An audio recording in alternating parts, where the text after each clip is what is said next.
everybody. Welcome to the Thursday Night Forum. You're all welcome here, Arsenal Fan Circle. Pull up a chair. You're all welcome. Listen, we'll go in this sequence of the rivals. Lawrence, how are you doing today, Lawrence? I'm going to sing a song to you, Ray. Oh, Kane and Dyer, they went to Bayern Munich and they won fuck all. That's my kind of song. Yeah. Listen, we know what happened there, right? We know what happened. Full Spursy in a semi-final. Listen, right? You can take the man out of Tottenham, but you can't take Tottenham out of the man. This is true. The gift that keeps on giving, Gary. Yeah. Some people are like feeling sorry for him. But you know what? It's probably deserved. I wasn't even thinking, you know what? I wasn't really thinking about him. I was just like, all I've heard was, the Bayern Munich got robbed. But then Tuchel was an idiot. And Harry Kane can't, finish. So basically, except for the one robbery, Bayern Munich had a lot to blame all by themselves. They didn't need it. They helped out Real Madrid for sure, but they did a lot of that to themselves. So what you gonna do? Hey there, Canterbury Gunner, Riddy, Big Gunner. I said hi to you guys behind the scenes, but you didn't say anything. I don't understand. I don't understand what happened there. We waited for Gary. Some may say Ray was late. Gary, time. On stage, you wait for the words action, and then you go. Yeah, see, we don't. No, Ray doesn't do that. He doesn't run that way. Well, listen. He doesn't run by a script. Hello, good evening, everyone from BX Gunner. Spursy. I'm reminded of Senator Palpatine, who said, "I shall watch young Anakin Skywalker's career with interest." And we're watching young Harold Kane's career with interest, and it's not going very far. Lawrence with the perfect start. Let's really, you really got to think about it, right? There you are, right? You're a footballer. You've won a lot of personal accolades. You've won the Golden Boot in the league, but you just don't have nothing in that trophy cabinet. So you think, okay. You know what? Enough is enough. Enough is enough. I need to go to a home banker. I need to go where it's just like it's all going to be laid on for me. You go to Bayern Munich. Mm-hmm. The first game, right, is the Super Cup game, right? You think, I'm on the bench. I'm going to come on. I'm going to win a trophy in my first appearance. No, that doesn't happen. You're thinking, okay, all right. You go through the season, right? You score 44 goals in 42 games. I mean, what more do you want? And what do you end up with? You end up with absolutely nothing again at the end of it. In a team that has not, a team that has, when was the last time they never won anything? When was the last time? Well, it was 11 years in a row since then, but I don't know when. I don't know when they've gone trophyless. That's a really good question. Some stories just write themselves, don't they? I mean, is there such a thing as a hoodoo? Do they exist? Curse? Where's he not going? only that, but Xhaka goes to Germany and he's still waiting to lose his first match. He hasn't lost yet, right? Granit Xhaka. He hasn't lost yet. He might win every German trophy you can win in one season, and Harry Kane with the best team who wins trophies every year for, I forgot what the count was. 11. Definitely over. It was 11 years in a run, man. With a trophy. Yeah. And this season, they get nothing, and the other team that gets it, only one team gets it, possibly, So, yeah. And you do your bit, right? You score 44 goals in 42 matches. I mean, what more can anyone ask of you? Yeah. You're doing your ends, but I bet you he needed to score 64 because his Spursy disease. You'd just be lying awake at night. Every night you'd be lying awake looking at the ceiling. You'd just be like, what the? Do you know what I mean? What? I like the Paddy Powers released something on their Twitter link and said Munich is now paired with Tottenham. was a Twin City. I had a really good credit Mems for this one. It was one of the best ones I saw. He said if Harry Kane had signed for Celtic, Partick Thistle would win the Scottish Premier League. Yeah. Well, I was just going to say, should he go to the French league? Should he go to the Scottish league? How's he going to guarantee himself a league? Usually, you go to Bundesliga, Right. Bayern Munich. Yep, Lawrence. Ray, Mother Hubbard's got more in her cabinet than Harry Kane. Mother Hubbard. Yeah. Yeah, Gary. Usually, you go to the Bundesliga and you stamp your passport with a Bundesliga title before you even kick the ball. As somebody said, you could take that team out of that play out of the team, but the stink still smells, still there. They can't wash it off. It's on for life. It seems, at least. There's probably one other thing that could top this situation. There's one other thing that could really top it, and that would be Kylian Mbappe leaving PSG and going to Madrid, and the same thing happening to him. Isn't it? Because he's never been able to, they've never got it done at PSG. And he's going to a team again, home banker, isn't it? It's all laid on for you. I was sure when the draw was made and we were in the tough part of the draw, but PSG and Barcelona were on that side of the draw. Who would have thought Dortmund would have gotten all the way to the final? But it does tend to happen. I think a couple of years ago, Inter Milan fought their way all the way to the final as well. But listen, we would have liked to have had a crack at what happened, what it turned out to be Real Madrid, but it wasn't to be. As Gary, I'm reminded by what Gary says, there are levels to this thing, and we said that a couple of weeks ago with Arsenal, and there's still work to do. It is nice to look over at Harry Kane and Eric Dyer. Let's not leave him out. Eric Dyer. Leave him out as well. Yeah, exactly. He had that little bit of the interviewer laid it up for him in the quarterfinal win over Arsenal. So we got our revenge in the end, got our revenge in the end. Okay, so Arsenal right now. Listen, we have to enjoy life as it is because we can look around and see carnage in a lot of places, and we're winning games, and we're here sat the penultimate weekend coming up, maybe sat and having to come to that reconciliation with ourselves that we're a very good team. We've gotten a lot of points and we probably will gather a few more by the end of the season, but we're hoping for that other team in Manchester to slip up. And I'm not really bothered about kites flying in the wind at Fulham. I believe I would like to think that they were being loose in their preparation. Just a bit. I didn't want to see sand, Stan. I did not want to see sand and kites. Yeah, and their jeans rolled up and everything. Do you know what I mean? I saw grass and I saw kites, so that at least gives me hope. But I'm not going to lose my stuff because, look, we're in a position now where with those ice lollies in them as well. Flying a kite. Support a witch's hat. Hey, you know what? They got nothing to lose. Why should they stress? Yeah. Why would why do they don't have to stress, right? Oh, like City has to win. City has to win.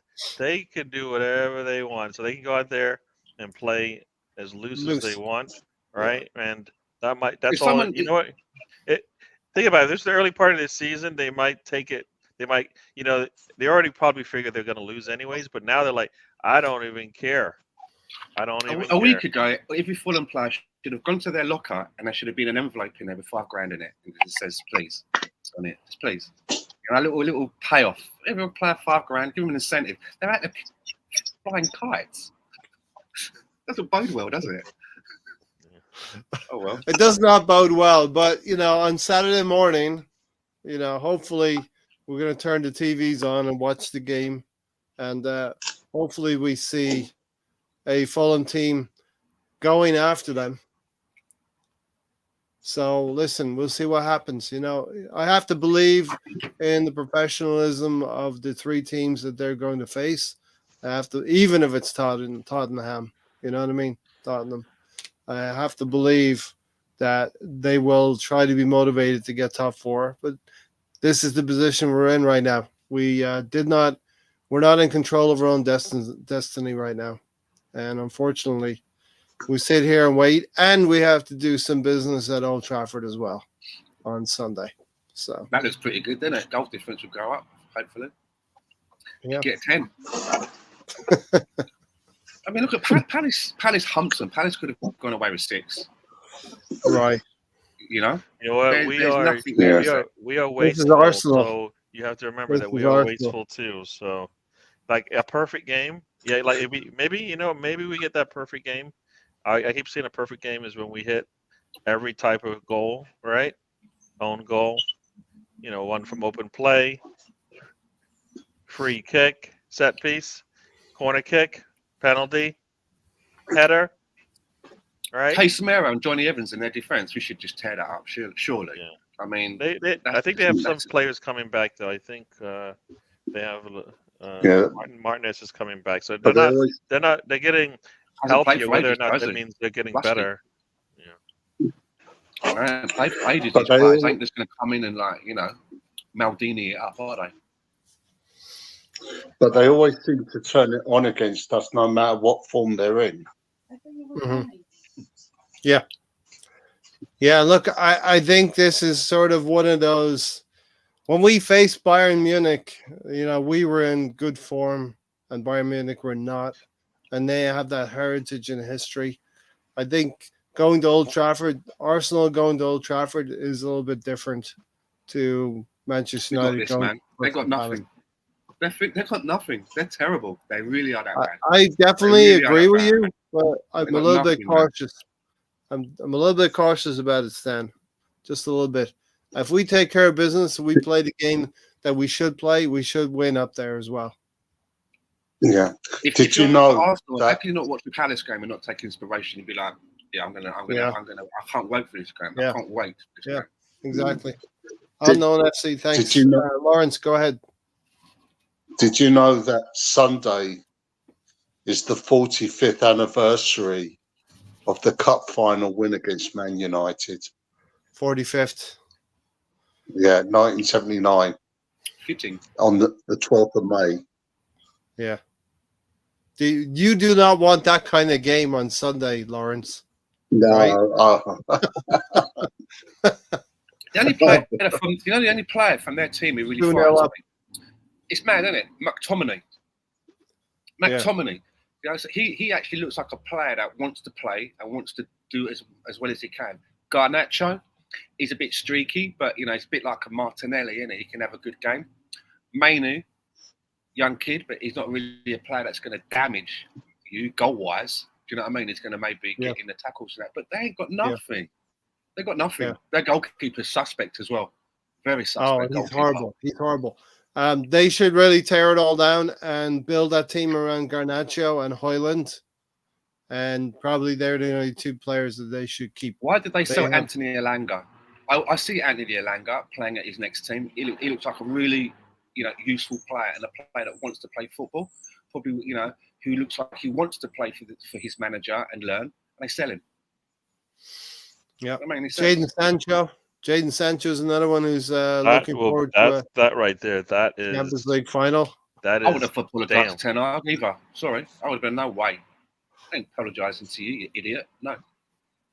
What's that, Gary? If you believe in yourself and the manager's putting it out in the social media that you haven't been training well and you don't believe that to be the case, if he wants to put it out in the public domain, then I'm going to go in the public domain to say that's not the case. And then I'm not going to apologise to him. He should be apologising to me. And if the club want to move me on, it's up to you to stand your ground. It's no different to Ben White saying, I don't want to be in this England setup because I'm not comfortable here. I don't want to do it. I don't care what everybody else thinks. It's my life. I'm not happy doing it. I like people that want to stand their ground. Yeah. Yeah, and the referee for Sunday. Bring it down on it.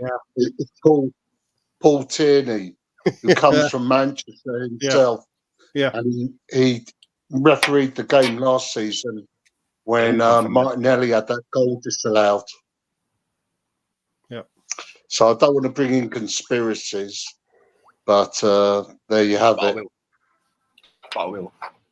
Let's just assume we're going to be playing against 12 men on Sunday. And as Gary would always say, we need to be better than that. We need to be sharp and fast on the day and score goals to where the referee does not become a factor.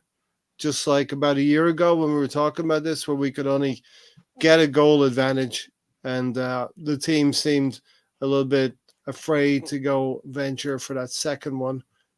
We have definitely grown in the last season now, and so now we feel much more confident about what we can do up there at Old Trafford and at the Theatre of Dreams. And this is a ground where we need to reverse some of the recent history we've had up there at Old Trafford. So we all remember the defeats down through the years up there. I think the last one I remember was an Aubameyang penalty, 1-0 win. The last one we had. We're not that team anymore. We're a team that we turn over Chelsea now at their place. We turn over Tottenham at their place now. We're not that team anymore. Yeah. We're a totally different animal. We can go to Liverpool with our heads held high and know that we can come away with something at Liverpool. We're not that team anymore. And Man United are finished at the minute. They are not having any kind of luck. They don't know what's going on. And this is the ideal time to be playing them. I think it's the ideal time. I'm not scared at all. I can't wait. My mouth's watering. You know what? I believe in the football gods. I want to be that final nail in that coffin. And the football gods hate us. So as far as I hear what you're saying, until that first Arsenal goal goes in, and the fifth Arsenal goal goes in, and the seventh Arsenal goal goes in, then I'll know that the football gods aren't really watching this one. Gary wants those 10 in one game. Right? Well, you know what? I don't want an 8-2 win, but I'll settle for a 6-0 win. All right, that's all. Yeah. Clean sheet. I swear Gary's becoming more like Tony every week. You know what? Stop. If you're trying to be nice, that's not nice. That's not it. That's not it. Look at the dictionary of not nice, and that's what it is. Right there. BX Gunner said, I'd wager the Northern refs want us stopping City. LOL. You know. That means guess what? Red cards coming for that team. Yeah. The home team. You know what? Fans gone at halftime, all that stuff. We want a quiet stadium except for the Arsenal cheers. I get that comment because they've been more of a threat. Exactly. You know what I mean? They've been more of a threat to our business over the course of a league. Yeah. So I get that. Not of late. And we haven't taken advantage of it, right? So that's the other part to that. Yeah, listen, in the time that we have been, all of us have been supporting Arsenal, Spurs have not been that animal. United have been more of that animal, especially through. How many leagues could we have won if there was no Man United? Alex Ferguson. Second? Yeah. You know, so Spurs have been less of a factor, less of an irritant to us over the last couple of decades, at least, and more even. And even when they were better than us in the league, Gary, in recent years, and they had better league position than us, they weren't winning trophies, Gary. It meant nothing, man. It meant nothing. Just finish above us in the table, and all you have to show for it is finish above us in the table. That's really all they got. So all they did was spare themselves the banter of St. Tottenham's Day. That's what they spared themselves.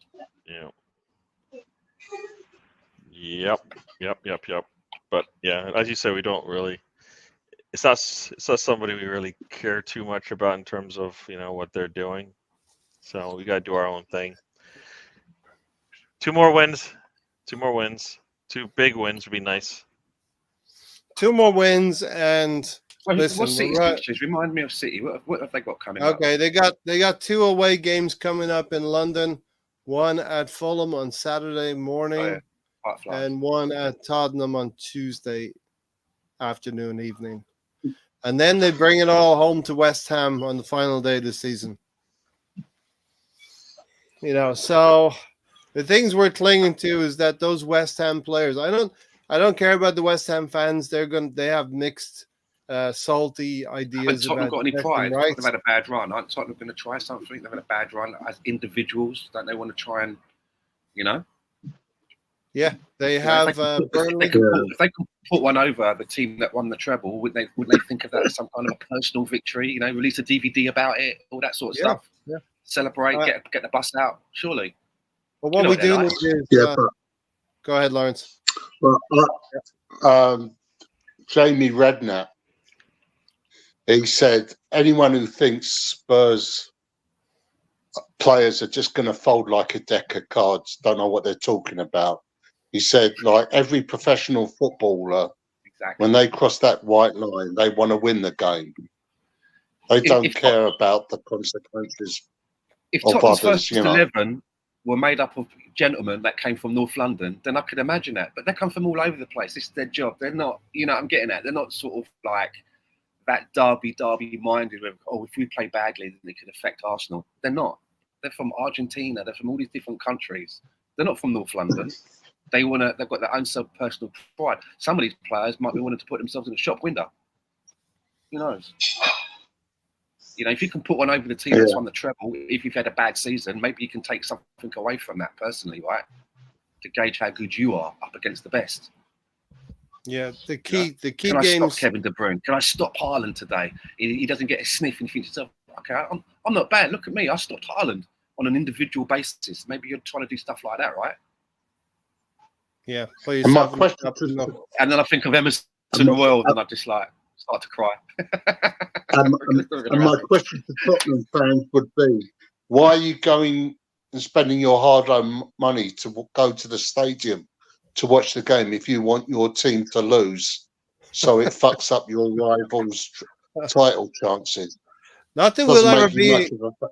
Yeah, not that we'll ever be in the opposite or the reverse situation, but if they were going for the title, I don't know what we would do, what we would feel as Arsenal fans. They're never going to go for a title, Ray. I mean, Prince William's got more titles than Tottenham.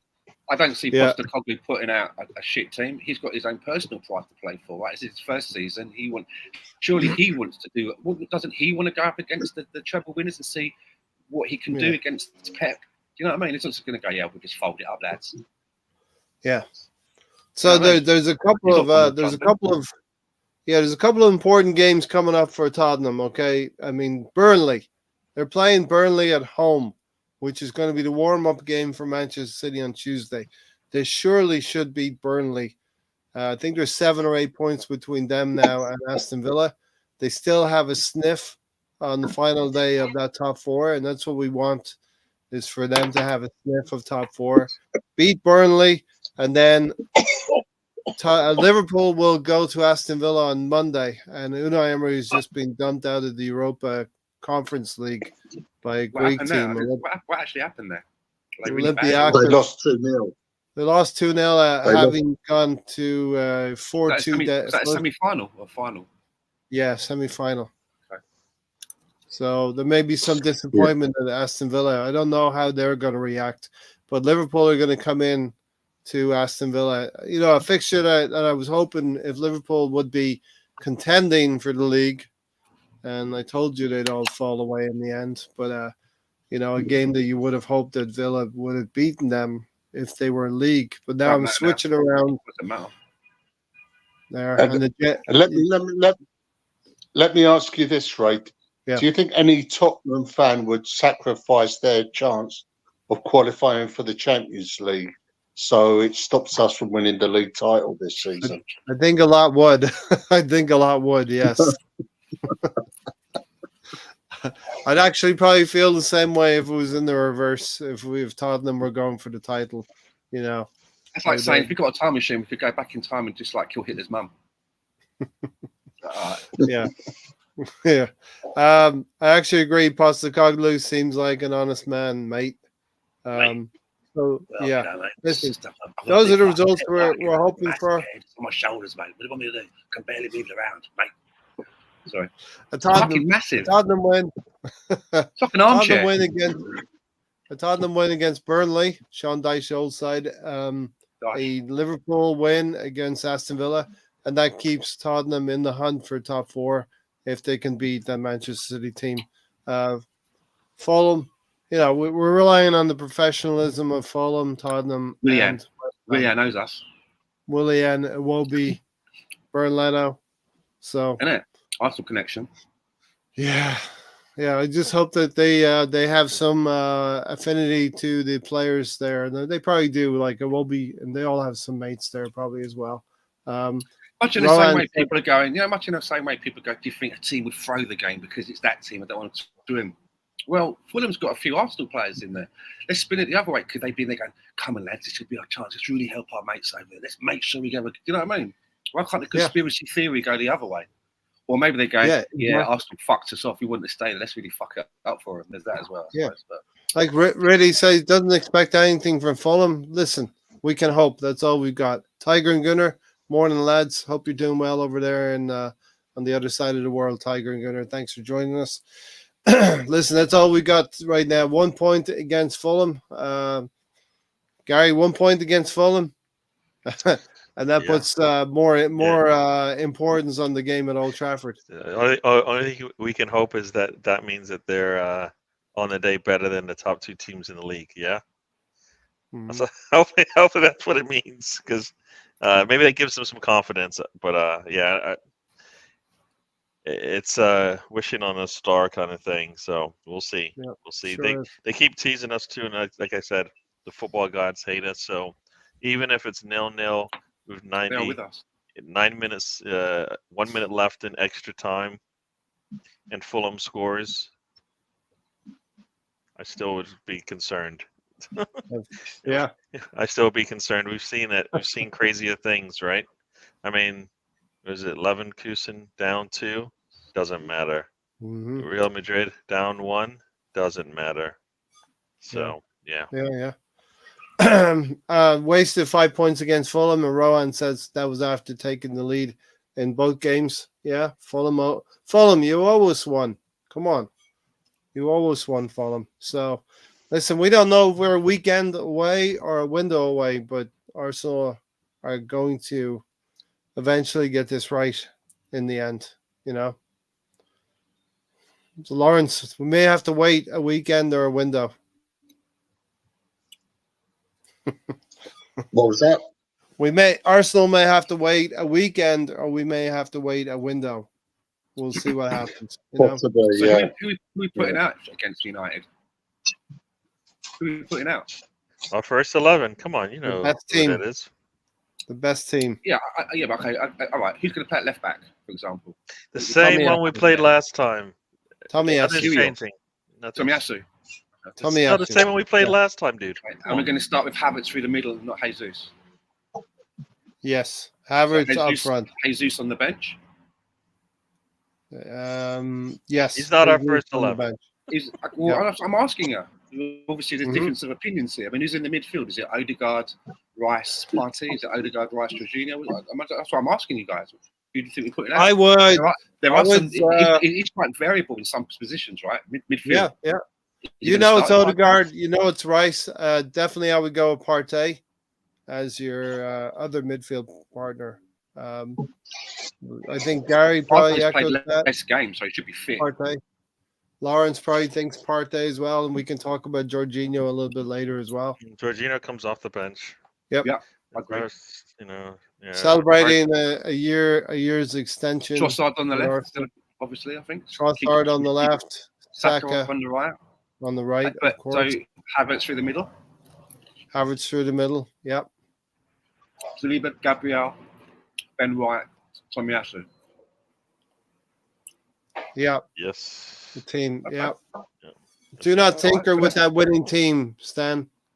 That's what we're all looking for. Brady says, do not tinker with that. Yeah, I agree.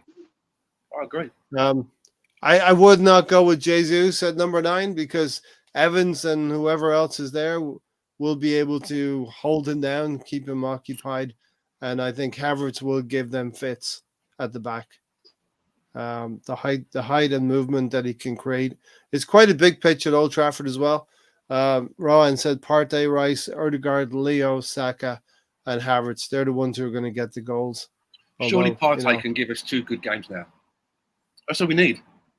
Surely he can give us 2. Yeah. That's all we want. 2 good games, and then off you go. Right. That's what you want. I'll make a prediction for you that Gabriel Magalhaes will make up for having the goal disallowed with a goal at Old Trafford.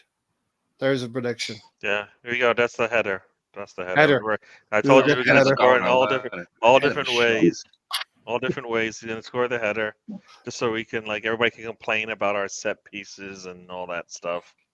You Yeah. guys only score from set pieces. I don't care. If we score 10 from set pieces, right, and they have like 10 XG or whatever, I don't care as long as we win, right? Exactly.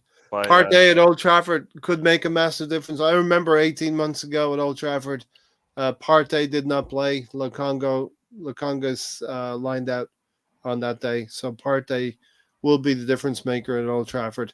Last game against United, Jesus put a defender on skates, scoring a beauty. Yeah, that was the home game. It was late in the game too. So when we don't play as controlled, right? So we need to let him come in and do that when we're done with them. Reddy's on it tonight. Benny White and Onana. It's like Dancing with the Stars. Benny White gets a different partner. Yeah. He gets a different partner every game. Benny White doesn't usually picks the goalkeeper. Can I have your gloves, sir? Can I fix your gloves, sir? Yeah. You know what I mean? And then Onana swings at him, gets a red, and now they're down their top goalkeeper and a play on the pitch. So there you go. Yeah, look, Stan, you put in the private chat. I'll go through the squad. We'll do that. We'll do that a little bit later. Yeah, we can go through the squad as well. Pray, huh? Yeah. Start, bench, and sell. Start, bench, sell. Okay. Pray for one more game of Casemiro at centre back. I didn't see the game. I just saw the highlights, Crystal Palace and Man United, and they were apparently in disarray. Nothing much happening for that Manchester United team. Are they playing for Ten Hag anymore? Is the question. No. I don't know. Maybe if they're trying to understand what it is that he wants. I don't know what it is. You're getting at. I don't know. Yeah. They look Do you think Ten Hag? It looks like they're all over the place now, don't they? Yeah. I mean, if you're like someone like Anthony, you've worked with the guy before. It's not like he's an unknown quantity. He's been your manager before. He's shown faith in you by saying, hey, come to this bigger stage where I am. I want you with me. You get paid nice transfer fee and you get paid a nice salary, and it's not happening. Why would he not be playing for Ten Hag? You know, he's his man. So it's weird. I don't know. Rowan says if United are serious, they'll get Tuchel. Now, do United want to go down the road of a Chelsea where you're continually going to be picking what they would feel are from the top 6 managers I thought they were going for Gareth Southgate. That's what I thought they were doing. No? That's what the stories were. That Gareth Southgate. Or will they want to build up their club, build up their academy, build up their team, build up their squad, much like Arsenal did with Mikel Arteta, and it took a number of years. Evans and McTominay at the back, maybe. Surely not Casemiro again, says Riddy. Raya, Tomiyasu, here's your team now, pretty much, right? Raya, Tomiyasu, Gabriel Saliba, White, Partey, Rice, Odegaard, Martinelli. I don't know about Martinelli, BX. Havertz and Saka. On forms. Trossard's in form, isn't he? Trossard Martinelli came on the other day and fell over. Would be the better player, yeah. He came on and fell over. Yeah. Trossard scores more contributes with goals more than anybody else on the team. I don't can't keep that out, team. Can't take that out, can you? Gotta have that. Gotta have that. No. And Hathaway wouldn't have that. No, she come over and start slapping some heads. What are you doing? What are you doing? Leave my man. She likes a bit of Leo. She likes a bit of Leo Trossard for sure. Yeah. Then Southgate at United will be peak. Benny Dorm material. Yeah. So it's hard to know. It's hard to know what this is. It Ineos that have taken over at Manchester United? It's hard to know what they're going to do for the future, but hopefully it takes them a long, long time. I'd bring Drossard, Jesus on in the second half. So BX, You know what? They don't want to. They don't want to pull that team. Firing their manager before a final. Kate Winslet, right? Because yeah. So Anne Hathaway, Kate Winslet. Come on. Sorry, I hate to be that guy. I don't. Is she an Arsenal supporter? Kate Winslet is, yeah. Okay. No, Anne Hathaway is as well, isn't she? The Queen was as well. Yeah. So was she loves Leo. Osama bin Laden. There's one for you. He was an Arsenal fan. I mean, why? Well, you had Anne Hathaway and Trossard sent her a message as well, right? Right, Lawrence. Yeah, they I get it. but they were being interviewed on what show was it today? I get it now. They said at the end of the interview, we got a surprise for you. Yeah, I get it. And When you said Leo and then you said Anne Hathaway, I thought we were talking about Titanic. That's why I said Kate Winslet. And then I realised about Anne Hathaway being an Arsenal fan, and then you said about Leo sending her a message. All right, Stan. You're like Martinelli right now. Yeah, come back for an injury. Come back for an injury. Not right. Not right. You're not up to match fitness yet, Stan. No. You literally did what Martinelli did on Saturday. He fell over right there. How'd you do that? He just fell over. I was like, Martinelli. It's one of those. The legs are moving. The legs are moving. Anne Hathaway loves Trossard secretly. Anne Hathaway loves Trossard secretly. All right, Gary. How much enjoyment has not to we're not looking back at the season really, but how much enjoyment has Arsenal given you this season, Gary? It's been fun watching them, but like I said, I've been taking this one game at a time because that's how this season needed to go, especially in the new year. I've enjoyed it. I've enjoyed it. It's going to be disappointing if we don't walk away with something, but it's been good to watch them play this way, and hopefully, no matter what happens, they still need to build on this. There is no. We can just sit on our laurels and do nothing. There's more to be done, so they still need to improve in the window. Yep. It would be nice if it's as significant as the last window. That's going to be the key. Will they think they need to do that? And I think they do, because I think they need to come out next season, no matter what, with one of 4 trophies that they're going to be going for at least. So, yeah. Yep. All right. Stan said, "Ask me," so I'll go to Stan next. Question. Please, sir. Please. How much fun has Arsenal given you this season? How much fun has it been watching Arsenal this season? Put it this way, right? Last season, I thought to myself, this is probably like the best season that I can remember since the last time we won the league. And that was last season. This season's been even better. This season has been, for me, it's just been like, the seasons that I've been watching Arsenal, I think this is the best season since we last won the league. For me. And it's not even finished yet.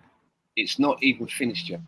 No, it's not finished yet. There is one caveat for me. As happy as I am, this next game, because of who it is at their place, this for me is like the seal on it. If we go up there and we trounce them into the ground, all bets are off as who we are, evolved and our perception, what we've done to Chelsea, what we've done to Liverpool, that we've managed to go toe-to-toe with Man City, managing to go to Tottenham and turn them over. If we can do it now against Man United, that is just like, there's nothing to say to anyone about nothing. But if we go there and for whatever reason, Man United are so down at the moment, they manage to put one over on us, then I'm going to be like, what's wrong with the mentality? There's a mentality problem here. We should not have allowed that to happen. If Crystal Palace can school them, then we should be able to put them into therapy for a long time. Yeah. So there is that caveat, and I'm feeling very confident. And if we do lose and it's a bad way, I'm going to be fuming, man. Yeah. Because so far, to me, this season's been a 10. Yeah. I like trends. So trends say something like that would be a serious blip. Like basically, everybody just falls, disappears like that. Exactly. Which you didn't have to ask serious questions then, innit? You'd have to ask serious questions about what are you doing here? You get this far, and you're going to do that now. That's a big. So unless Thanos is around, I think we should be all right. Even if some people are having a bad day, we've got a strong bench. We'll see if I don't know if Timber's going to be allowed to get on the bench. It'd be good to see him on the bench. So. Yeah, the mentality's got to be. The mentality's got to be if Man City win, we go to Old Trafford and we win and we take it to the next game. We take it to the last day of the season. If they drop points, we have to accept that extra pressure of knowing we can go there and win out and the next weekend and win this thing. Get over that hump. But yeah, I've definitely enjoyed this season, and there are areas or points in the season we know where we dropped the points. We know where we dropped big points, and those are the areas where we need to go and get a left back, get a midfielder, get a striker or a forward that can fill in when we have issues in front of goal, when we don't score goals at Newcastle and Aston Villa. But generally, looking at the whole season, we built this thing. I think we paced ourselves really well throughout the season to the point now where we have superseded what we did up until the 36th game of last season, and we have these last 6 points to go and get for an 89 point finish, and just one behind the Invincibles. And then the new norm has to be get into the 90s consistently, get into the Champions League. But want to go to Lawrence as well to include him. How have you enjoyed this season, Lawrence, so far? And it's not over yet. Yeah. Ask me that question next Sunday at 11 No, o'clock. boo! Answer the question. Stop! Boo! Boo! Terrible answer. I was going to say, imagine the season ended now, but then I'd be like, well, then we would have won it, so that's not fair. But you don't get that. So far, how have you enjoyed it so far? Have I enjoyed it so far? How being an Arsenal. How have I? I'm just about to give you the answer. I just said, being an Arsenal fan, it's been a roller coaster. We've had our ups, we've had our downs. Yeah. Oh no! You know, said it right there. I'm sorry, but I cannot answer that question until the season is over. It's important for me, Gary. You know, I mean, I've been impressed with the way we played, yes, but there are a lot of things we can do better, and they've let me down on several occasions. Yes, and as I said, we will see what happens when the final whistle goes next Sunday, and then I'll be able to give you my opinion. But right now, I cannot, because there's still 2 games left. All right, so the final day of the season will get your opinion on their season, right? Is that what you mean? Lawrence's park. We're parking it. We're parking it. Park it. He just parked the bus. Yeah. Lawrence just parked the bus, blocked my question out of it. Look, I mean, for me, I remember I'm minded by what Gary says throughout the season. It's about performances, and I think that's quite important. It's the style of football that we're playing as well. The style of football that we're playing, it's really nice to watch. Yeah. You know, you can say, okay, what do you want? Okay, you could win the league by playing a long ball system and you win 1-0 every game and you win the league, right? Okay, you win the league, but we're playing some really nice football and we are challenging and we can win it. We're playing scintillating football. Some of the scorelines we've had. What is it they said in the last game? Every outfield player took a shot on goal. Mm-hmm. I mean, hello. All 10. Hello. That's dangerous. If you're the opposition reading that, you're like, "Oh, do me a favour." Really? Yeah. That's what we got to do with? Come on. One of our centre backs scored. The other one should have scored. But for the offside. It's frightening. If you're the opposition, you're like, "What are we going to do here, boss?" They're all having a pop. Watch out for Saliba. He could pop up. Watch out for Saliba. He could pop up in the 6-yard box. You know Tommy Asu with an overhead kick. Yeah. It's crazy. Yeah, look. It's been good to watch. And as Gary says, it's about the performances. And we've lost some games where our performances have been very good. I'm reminded about Aston Villa away from home. We just didn't put it in the back of the net, and that's what it's about at the end of the day as well. Some of the draws, you can look at a mixture of good performances. We probably didn't deserve anything at Stamford Bridge. We played badly for 3/4 of that game, and we did it. We pulled it back in the end with a Declan Rice goal. So Declan Rice has been very, very key throughout the season as well. So take it from there. I'll be back in a second. Pretty much one of our most consistent players. I think Erdegaard's also been one of our most consistent players. I mean, I think between the two of them, either one of them has been doing what they need to do. I think the only reason why we don't see as much, for me anyways, is what Erdegaard's been doing is because people haven't been finishing. I mean, he's been setting up a lot of stuff. If we lose Erdegaard for any reason, injury or whatever, who is the person that will come into that place and give us what he can? There isn't anyone, is there? Yeah, well, there isn't anyone. If Declan Rice goes down, then we're down a man in the midfield. Even if you put Jorginho and Partey in there, you're still missing a Rice, and that's a big hole to fill. They don't, between the two of them, they might be able to fill some of it, but for 90 minutes, I'm not sure about that. So, yeah, we've got Saka goes down. Who goes there? We haven't seen it, so we don't even know, right? I thought Saka it was goes interesting. down. We don't. If Gabriel and Saliba go down, we've got still some holes. We've got some risky squad building. We got some squad building to do this summer, window, so that we can catch up and make sure we don't have those issues. Like those players probably aren't even playing at their optimal throughout the season because they don't get to rest, right? Saliba's played every minute, just like Gabriel did.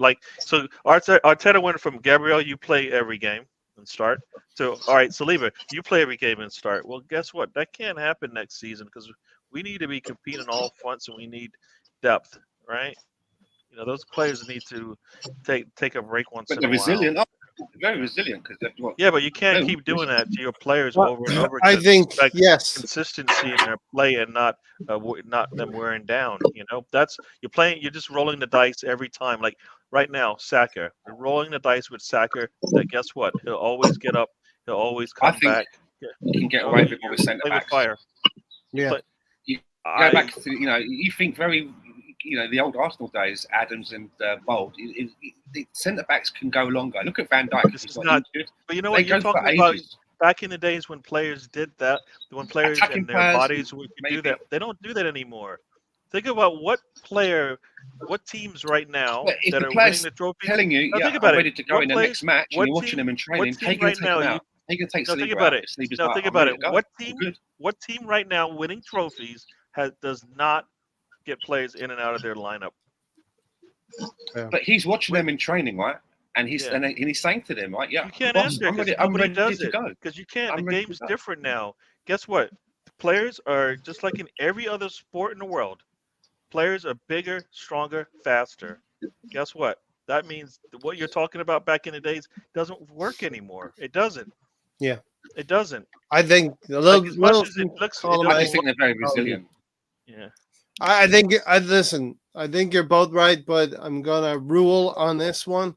You do need to throughout the course of the season. You do need to give some rest to Saliba and Gabriel Magalhaes in some of the games. Some of the lower teams in the Premier League, we're gonna have to do that. And I think Arteta has also measured out the minutes more evenly than last season, I would believe, and has paced the season a little bit better than last season where we shot out of a cannon. Because we do have a lot of cover in Saliba's position. I think we're ample there. Tomiyasu can play there. Ben White can play there. Well, then why haven't we seen it, right? Because we don't have on the left side, we seem a little bit... Then again, I think we're getting... the left side, right? But remember, it's not this left centre-back thing is a new thing because obviously when you play out from the back, you have to do it better. But it's not like you can't play two right-legged centre-backs together if you have to. No, I think there's I think as we progress and as we get better and go into this window, we can allow ourselves to upgrade our squad a little bit more to where we can rotate very important players to get some rest throughout the season and be able to fight on more of the fronts than just basically two this season. But Rowan, you've been listening for a little bit. What do you think? I think that this team is just learnt from last season, and each season we've been learning and getting a little bit better, right? Mm. 3 seasons ago, 2 seasons ago, we finished fifth, right? We just lost out on top four. We learned from Yep. that last season, and we secured it. Almost went for the title. Last season we fell away in the end.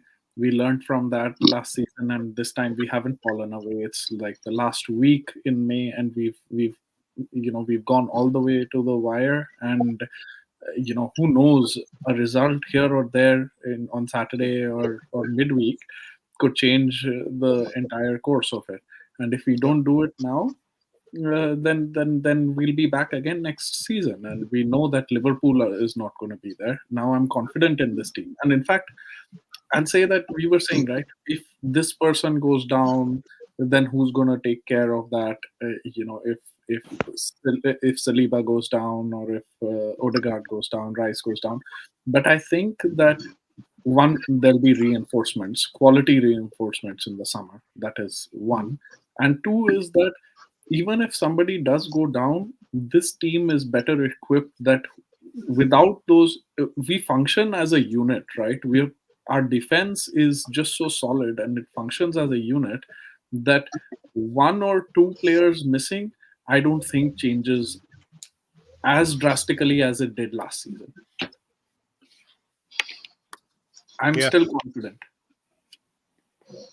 You're still confident we might get a result that we need on Saturday or Tuesday or even the Yeah, final and day. I'm saying that even if we were to lose, a player, if we were to lose that in this period, which hasn't happened, knock on wood, we are just better equipped to handle now than we were last season. We wouldn't have fallen away because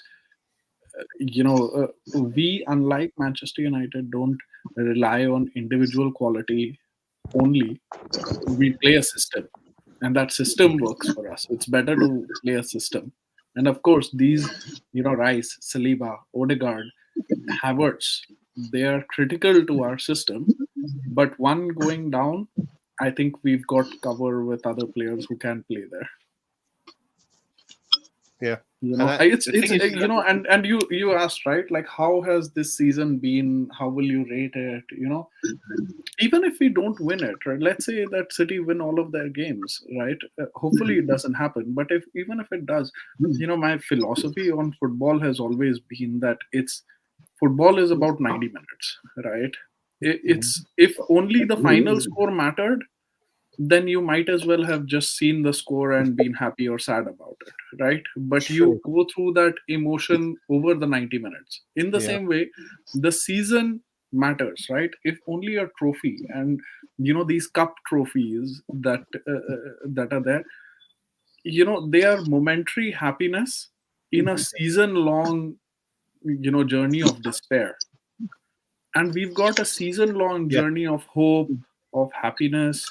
What else could you ask for as a fan, really? Like, nobody's got the right to win it. Nobody's born with that divine right to go and win the league.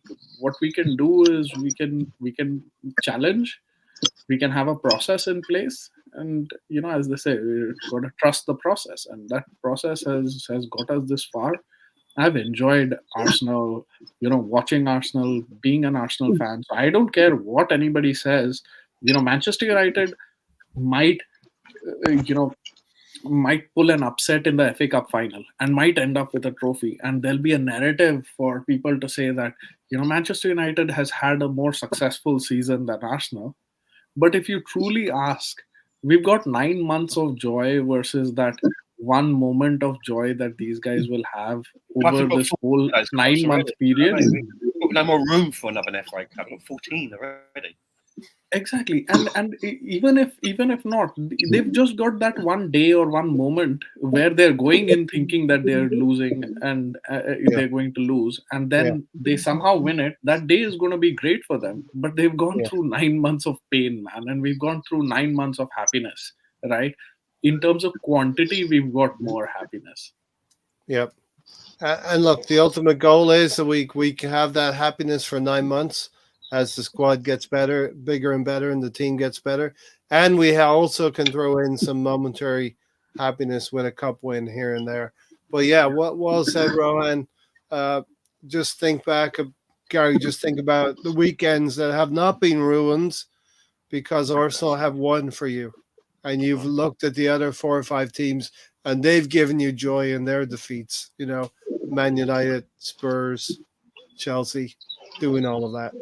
Yeah, I You know, mean, the only all thing of that the I games think, that we've played, What's that? even when Yeah, we lost, for me, some of those look like blips to me. Like we had to be perfect. You know, some days like you said, the what is it the Fulham game away or Aston Villa game away, whatever game it is where we had like 70 touches in the box we played and well. score. We Aston Villa. like Yeah. everything had to go wrong for us to lose in a lot of cases this season, Yes. right? A lot of cases, and some of it was we put on ourselves, and sometimes some of it was just the luck of the draw or unluck of the draw. So yeah, no, it's yeah, been like consistency, and like I said, I always go by performance over results, anyways, because you can build on performances, and you yeah, eventually just get the results no matter what, right? No matter what. So, and we're doing that. We've done that mostly all this season. I think what now we just have to work on some of our mentality in the games when the games have like a lot on the line, right? We've seen us not come up big like we want to. Anyway, I think that Bayern Munich and Villa stretch right there kind of is one of those like that's Mhm. those tests that we still have to work on. No matter what we need to, like you look at Real Madrid and you see kind of how some of the adversity they've had to go through, and somehow they always come through. Some of it's luck, some of it's a little help from the referees, but they do create themselves. They do create a lot of opportunities themselves as well, no matter what. So we're getting there. The fact that we have we've dropped 5 points in this calendar year, Yeah, and that's the crazy. difference in winning a league. Yeah, I think if somebody said, everybody's looking at, well, you dropped those points in 2 games.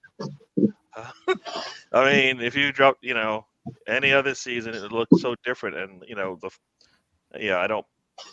We're fine. I would like it to come faster, and I would also like us to learn. sure. The first time I say this all the time, we always seemed like that we have to go through the adversity to learn from it, as opposed to just sometimes just knock the door down the first time, Yeah, right? yeah, We always talk about teams having experience doing it, and sometimes you just don't. You know what? You don't know any better, right? And you just go out there and play, and then you break through the wall without even having to go through the trials and tribulations of maybe not getting there. Like we didn't get there in 5th place, so we learned from that, right? Mhm. Last season we didn't get there in 2nd place, right? Yeah, This year, okay, if we're gonna learn from that, but I think we've gone. Then you have to go. Well, look what we did in the Champions League. So maybe that's where some of that knowledge and experience is gone this season, and that's why we might come up short. But if we win out, that's all we can do. That's really all we can do is win out. yeah, If we finish strong, like we need to, we haven't necessarily done something like what we're doing right now, right? Where you kind of win out like we have. Like I think we've got what, like I said, a loss and a draw in a 5-month period almost. yeah. Something like 11, So 12 wins, so 12 wins to the draw, something like that out of 14. Or maybe it's 14 out of 16, something like that. But yeah, I think Rohan, we are learning even at the highest. We're learning at the highest level now.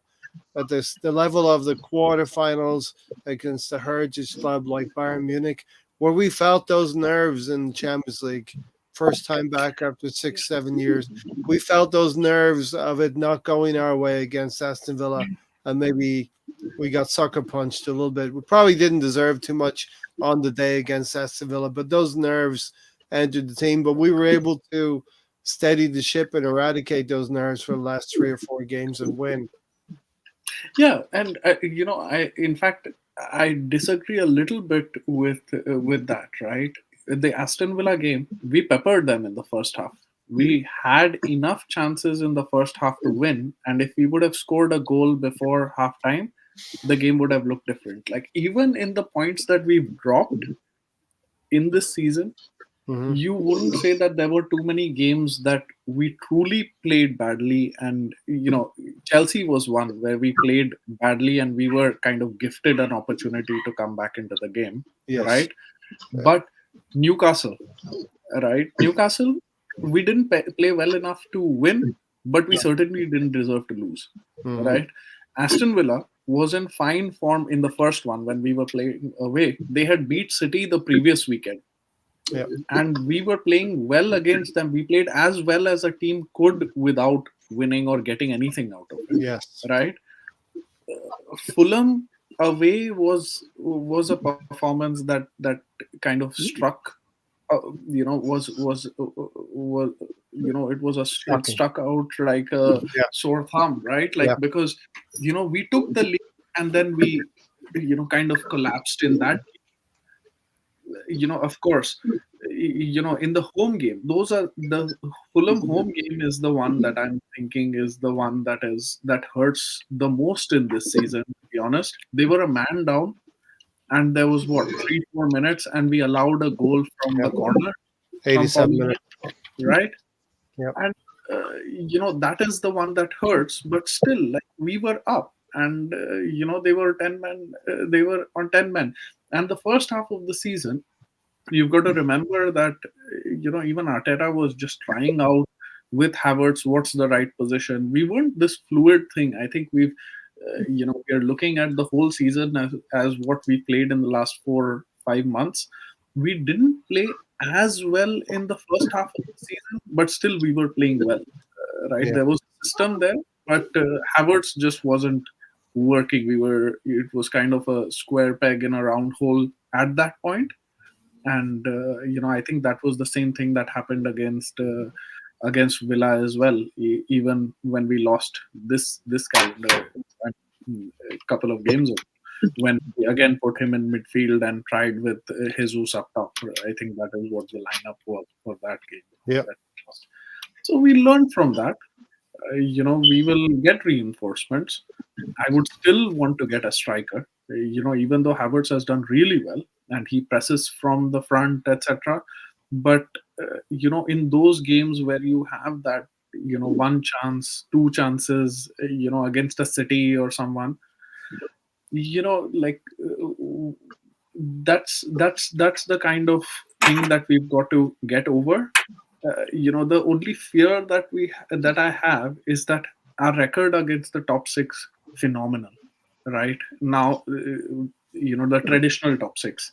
If we're the only one that's left is Manchester United. If we win that, we wouldn't have lost against any of the top six, traditional top six, and we would have won most of them. I don't know in which other season that's going to happen, where we take Mhm. points, like we don't give anything, we don't lose even one. And it just, in those sort of matches, it's just so tight that it could happen that next season we are a better team and we lose one of those matches, Yeah. right? But the idea is, at the end of it, I think with the way City play, honestly, a draw is as good as a loss. It's a dross. Like, losing those 2 points is just as bad as losing all three. So even if we have that occasional blip, we've got to just stand up and go again the next game. And so next season is next season. But yeah, let's enjoy this last week. Yeah, definitely.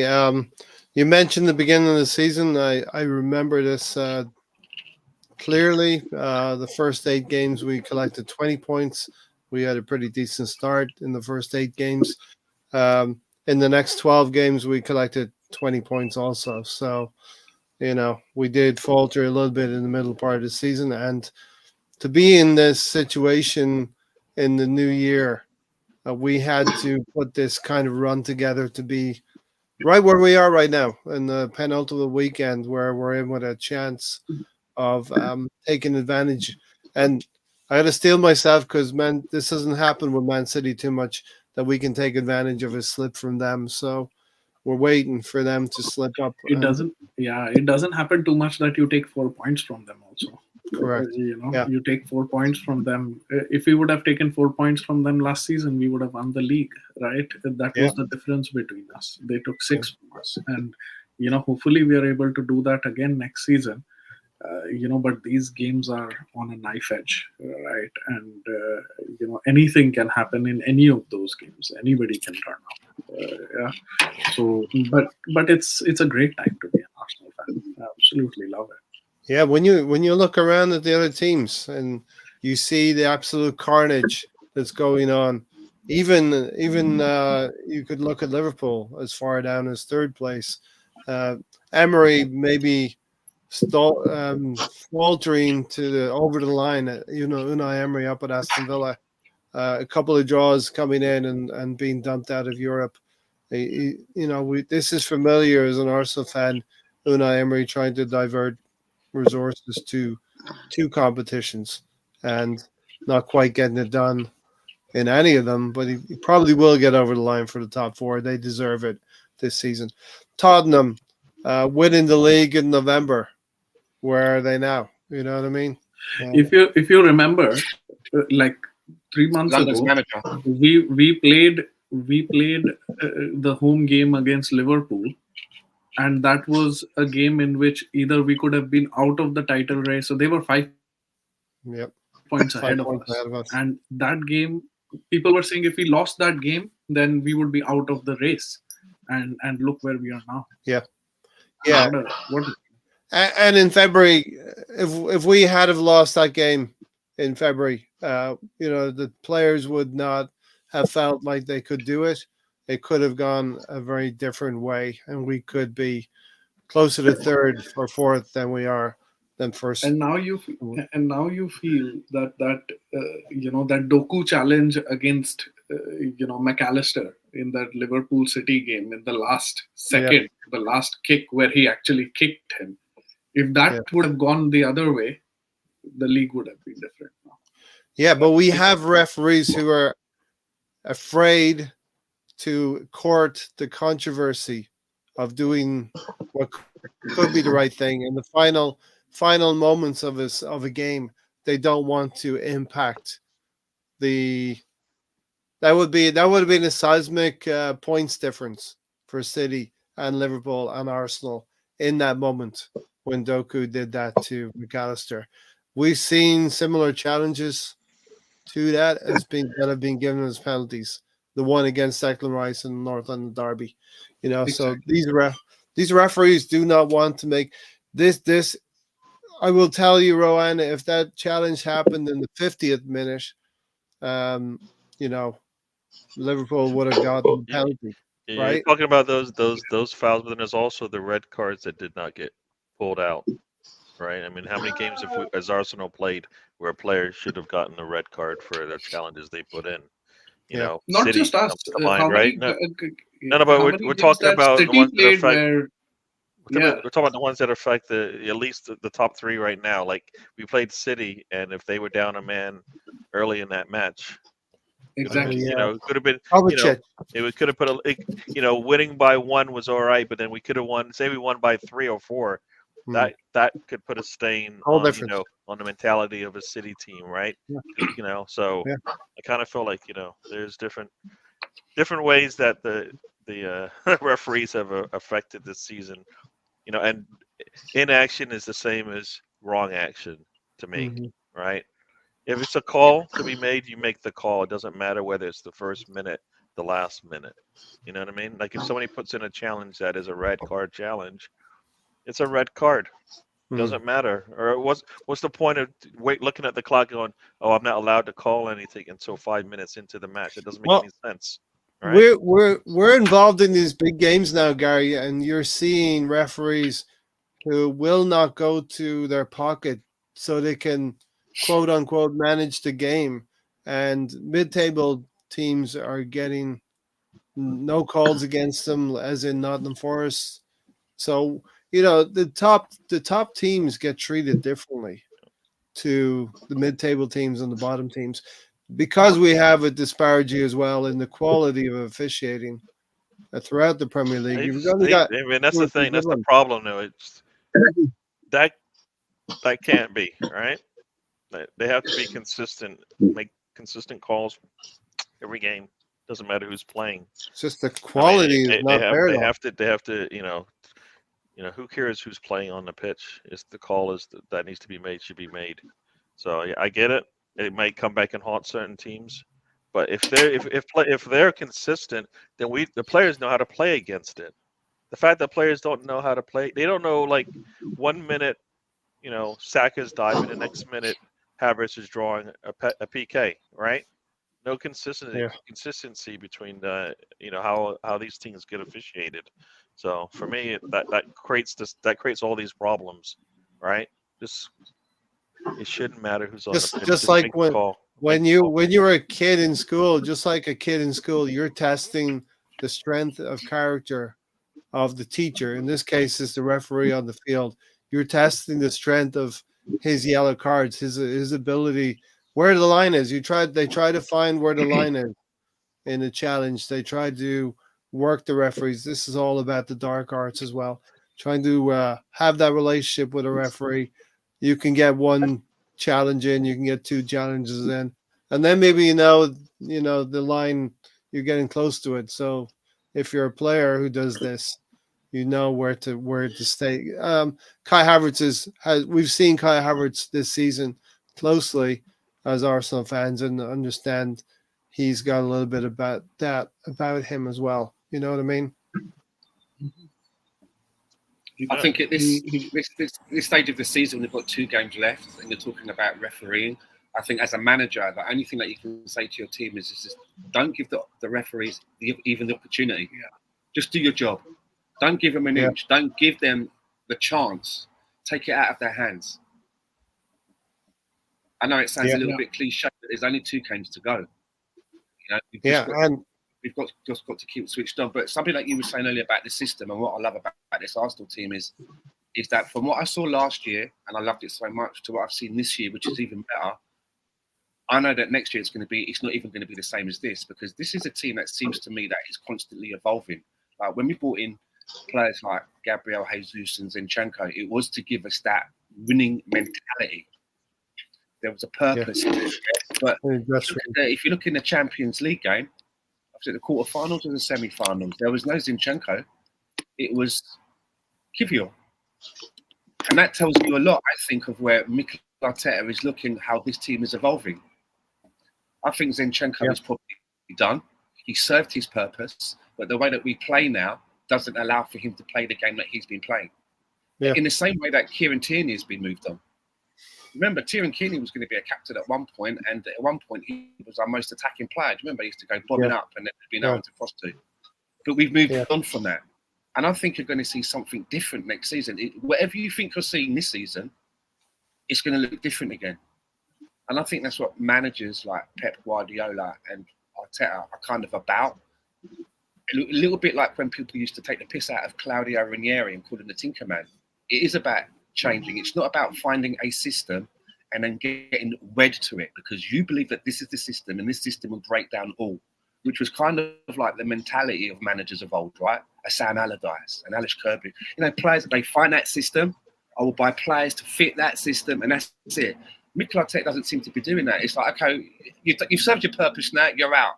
We're moving on to this other thing now. Thank you very much. Yeah. Off you go. When you look at it, keeps it interesting, right? It keeps it fresh. Because your position, if us the fans are going, what's going to happen next? Surely the opposition must be thinking the same thing. Yeah, so it's good. When you look at when Mikel Arteta came 4 years ago and the squad that we had, we were in a situation where we couldn't buy a win against the top 6 at home. Squeezed an FA Cup out of them, though, didn't he? He squeezed an FA Cup out of them. Squeezed an FA Cup out at home or away. We take that away from him. Yeah, we couldn't get a win at home or away, and the squad has had to evolve over 10, 11 windows, I think is the count right now. But we've had some more good than bad, I would say. We've had a couple of that have not worked out, but more good than bad. And, if we go again in the summer, and we know the players who are probably going to get moved on. We need a perfect window like we did last time. The last window was perfect Yeah. in the sense of everybody we got. Think about it. We brought in 4 players. If they were healthy, they would all have started pretty much most of the games this season. Yes. Like, it's been a while since Arsenal's actually gone out there, picked out a set of players, and they all have come in and one either contributed or B, or in this case, almost have been starters for us. So they've done really good this last one. We've looked at in the past, right? We've looked at our windows in the past, and it's been less than 50%, right? Yep. So we're getting better. I think we're getting better because now we're not taking the risks that we took before, like with Nuno, with Nuno and Salonga and Zombie, all those types of those small little 8 to 20 mil deals. We can't afford to do that anymore. Is because guess what? We need somebody who you look at their CV and you know exactly what they can do. You don't need to figure out, well, I need to train them and get them up. You know what? If you want players that aren't finished product, exactly, bring those players in and let them play. But they kind of hopefully now that we've solidified a solid 11 now, and those academy players need to be coming in because we've got what I think is it Dewsbury or one of them. He could just walk out the door now, right? And that's because there's no future here for him, right? And nothing Arteta can say can show him any different, right? Dewsbury. Dewsbury. So he's moving on. Dewsbury. Well, no, I don't know. He hasn't re-signed, and he can just walk away basically at the end of the summer or whenever. What I do like about our transfer business, though, if you think about it now, it does seem you can hear the chat is going, and you can see the last few windows. Edu and Arteta, they identify their targets and they try to get it done by pre-season. Remember how it used to be under Wenger? They used to call it supermarket sweep, the trolley dash at the end of the window. Right, who's left? Players coming in missing pre-season. So you have to give them props. We know that we're going to get players in. There's money to spend. And I think they've got A, B, and C lists. You can tell that they've got shit going down. We need to bring in 8 quality signings in the summer. We're not going to bring in 8, so I don't even want. I want to be on your side. I've been saying 10. I've been saying 10 for. I've been saying 10. Just think about what you might be. You might be. We need to bring in a certain number of players, but some of them should be academy players. All right, they should be academy players that we're bringing in that will be part of the squad. Will come in and get out. Come in and out of, for example, league games, league cup games, and stuff like that. But we need to. So you need because I think Nathan Nweri should just. You should give minutes. I don't care. Based on what that young kid who scored all them goals as well, like 9 goals. Yeah, Chido Martin. Yeah. That guy looks like he should be looked at. Yeah. We need a striker. We got a young one, young enough to come in one. You know what? It doesn't right now. It's not about age. It's about talent. And like you look at the talent and let me know what is he lacking that he can't get. Like he can still play in the U21s, but he should be once in a while getting minutes. Yeah. In Lawrence. Lawrence has mentioned number 8, and I think what you're doing is looking at the squad as a whole and saying there's probably 8 players that could be on their way. Lawrence as well. There's 10 holes on this team. Yeah, potentially 10 holes. We could bring in maybe 4 or 5, and with the money that we have to spend as a net, we could bring in a few good ones. I mean, some of the players that we've been linked with. Are we really going to spend another 100 million on another midfielder like Bruno Gummy Bears? That would mean that we'd have 2 midfielders of 100. Is that where we are? I mean, I'm not saying I wouldn't like it, but is that what we're going to do? We're going to spend. Are we going to drop another 100 on a midfielder? Are we going to do that?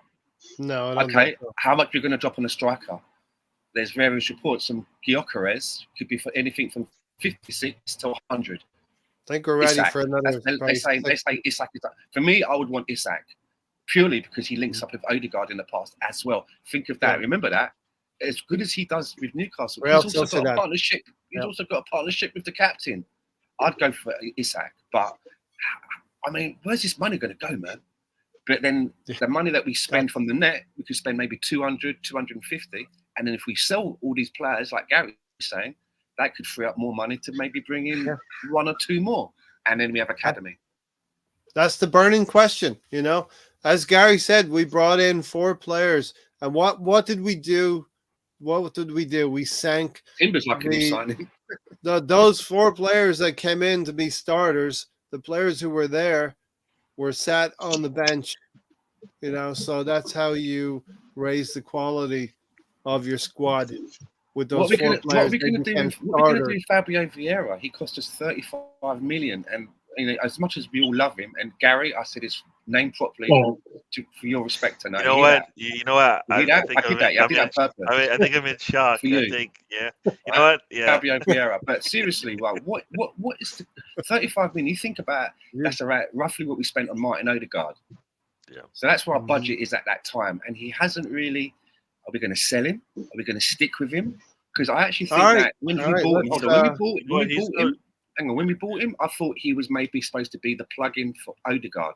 But in that last game, when he played on the right, he looks better on the right to me. For me, he looks better out on there on the right. And I still see something. What are you going to do with this guy? You know what? It's to me, it's no different than Emil Smith-Rowe. I mean, we know that there's a talent and that we've actually seen it. We know when this run started, he was one of the reasons why we've seen an uptick in Arsenal's play, right? But if I can't get you on the pitch, I can't play you. And then Arteta has shown he doesn't trust him for whatever reason, be it physical or be it, just doesn't do what he needs to be done. Don't play. I think even when Vieira has been healthy, like you're expecting him to get more minutes, and he's not getting them then. So he hasn't forced himself. Could he cover for Saka? Yeah, he can play that. He can play that right wing position, but we haven't seen it a lot. It's like saying Zinchenko can play in midfield. We haven't seen that. That's never been seen. All right. So what are we doing with Fabio Vieira? I would sell him. I would sell him. Everybody that's on our bench can be sold. Where's my pen? Yeah, we're starting. I've got my pen. Got lighter. Did Fabio make the list, or did Ray make the list? Like, why can't I? Everyone has a pet project. He's my pet project. I want another season with him. I want to give him one more season. I'm going to give. Sorry, Gary. I'm giving T-Bag one more season, man. See there now, That's where we're going. Yeah. I'm going to get through a few quick comments here. I'm just looking here. So here we go. So in November 25th, right? Red card suspension. All right, got it. So he comes back December 9th, growing surgery. He had a surgery, and that lasted all the way till February. Since February, he's been on the bench 11 times. How many seasons has he been with us? 2. Yet you gave Xhaka 7. Come on, man. Give him You know what? Once again, times have changed. You know what? The levels have changed. 7 years of Xhaka aren't happening anymore. We're different teams, right? Remember, look where we are. We don't have one more season. It's a 35 million investment, right? Listen, if we were to sell him now, we're not going to get the money back. So I would say one more season. Let him see if he can earn his way back in. He's friends with Martinelli. He's got a friend. He's not like his home team. Give him one more season. He's not saying one full season for Fabio. Lawrence. Darwin Nunez, another project. You gave Xhaka 7 seasons, man. Those days are done. Those days are over. We're not that type of team anymore. What are you doing? No. We're not that type of team. We don't give no hand-me-outs anymore. No free travel, all of that. No, you got to work for it. You got to work to get on the bench. I tell you, I can see him come off the bench. You wait. Next season, he's going to come off the bench and score some vital goals, and you'll be like, "Yeah, man, I've always liked him." You'll be like, "I've always liked him." All right, so And I'm, here's what and we're I'm going to gonna, do. and Now I'm think go- about it. He started off and the I'm going to season, go right? out with the Kardashians. Well, no, think about it. He started off the season, right? He was on the bench for the first 2 games, played the next 2 games, contributed with 2 assists in both those games, and you know what he's All right. done since? You know what he's done since? You know what he's done since? Nothing. Okay. All right. Right. Yeah, we got nothing. No, he Nothing. hasn't contributed. Big Oh, fat. you know what? Sorry. Okay. I'm wrong. He did get a goal against Sheffield United, Okay, right? we will So- resume Alright. this conversation this time next season if we don't sell him. Okay, If we don't so sell him. here's what we're going to do, right? We're going to go from the goalkeeping position upwards, and we're going to go for the players who are not starting because we're not going to go through. We can't go through the whole squad. We know the players who are starting on Sunday. What we're doing, So- start by yourself, start bench yourself. Start, bench, or sell. Start with Ramsdale. What are Sell. we doing? Sell. Sell. Sell Ramsdale. So, You know what? Yeah, If we don't get Good money. 40, 35, 45 for him, then you know what? He is a starting goalkeeper in the Premier League. He is a goalkeeper Sell that's taken his Ramsdale, team get Chesney. to a top 2 finish in the Yes. league. So you know what? There's Nah, a- if you can't get 35, there's a 40 rumor- for him, you're doing. You know what? You are marketing your players incorrectly. You know what I mean? Lawrence. there's a room. Yeah, There's yeah. a rumor Yeah, going yeah. around saying that we're going to bring Chesney back That's what I as just cover said. for Raya. It's available because they want to move. He's old for their team, 31 now, and they want to move him on. I'd He's bring their him back. starting Cover. goalkeeper, right? So it's one of those things. Do they really have like if he's No, they're like I already understand if- starting another goalkeeper ahead of him now, Yeah. and they want to move on. They're saying that it's time to cash in because of his age. That's what I was reading. All right. I'd So- go for cash it. in. We're not spending I'll take money, top money on a Ramsdale, sell. goalkeeper, a backup goalkeeper, right? Plus, you know what I saw his way also? He's making like 100K, and you know how we like players on the bench earning 100K. We don't like that All right, let me come. plays not Let's make a little for a list about goalkeeper. It is a backup one. how much. 30 million from Ramsdale. Sound about right? 30. No, 35, that is yeah. low end. 35. That is Well, low Well, that's end. right. 40. 35, 45. Yeah, 40 is the average. All right. Somewhere in there. I just 40. want to do a little bit of how much we're gonna have to spend. English tax, right? English tax plays Yeah. for England. There's All right. you've He got is to a factor that starting shit in. goalkeeper in the Premier League. If Next you can't one. get a starting money for that, then what? Come on. Next one up. 45. Kivior. Kivior's next. He's Sell. he's sitting on the bench. He's sitting on Sell. the bench. Keep squad. Sell. He's Sell. on the bench. Bench. For how Keep much? bench. You're gonna sell Sell. for? You can't He sell walks him to for the money. So Poland what? team. Give you The geezer walks 30 to the million. Poland team. 30 million. Fucking hell, Polish international. Okay. You'd have to go get another defender then, Lawrence, right? You know And that. we're right? already down. We need a center Well, back. Another center back. This is Well, part of the we've eight, got right? Timber coming back. We've got Yeah. Timber coming back. Lawrence. Okay, so then he's behind Timber. Then he's Timber's cover. You know, we don't Lawrence. need to sell him. Is this part of your eight, right? Would that be part of your 8 players? Yeah, yeah. Okay. All right. Anyone else in the back in the fenders? Cedric's gone, right? Sell Cedric. Bye. Definitely. Hopefully. Come on. We're not But- selling him. He's just walking, on. man. There's nobody buying Cedric. Come on. We pay him to go away, Well, Gary. We pay. No. We're, pay him we're to go offering away, right? We're offering Green Shield stamps. Yeah. Luncheon Any vouchers. other defenders? Any other defenders that should be gone? Zinchenko. Yes. I would sell him. Yeah. Sell him. Yes. Okay. Yeah. There's rumours about Bayern Munich being interested, so he can go. 30 million for Zinchenko, right? No. No, 40. you don't think he can make that much? Oh, okay. Bayern Munich. Okay, 30. All right, 30. 30, no, 30, average, 30, make yeah, 30. 30, right. 30 is about What right. did we pay for him? Hang on, what did we pay for him? 40. I We think paid it a was. little bit over 30, 34, 35. I think we okay. should be. I think we should be at least getting the money back. He's been playing for Arsenal and being at the top of the Premier League. It's not make him a better player. Okay. Why are we going low? At least what you paid for him. I'm sorry. 35 then. Why should we- 35 it yeah. is. All right. So we should make 70 million between Ramsdale and Zinchenko for sure. Tidy. 70 million at least. Okay. That's Anyone that's else? elbow. I can't think- Tavares. El Nene is Tavares going to be is going, gone. right? So, I mean, Tavares on Tavares. loan. Yeah. Tavares. Yeah, he's got to go. And Makonga. I always Got pair that. these two together. Gary knows I've been Got that. recently putting these two together. If we can get 25, 2 for 1. 30 million 3 for 1. for the two. Yep. 25, 30 million for Tavares and Lokonga. Sounds good. Okay. 30 million. That makes 100 million now. Hang on, how much did we Very buy well. them for though? How much did we buy Tavares for? It's like 7 million, 20, right?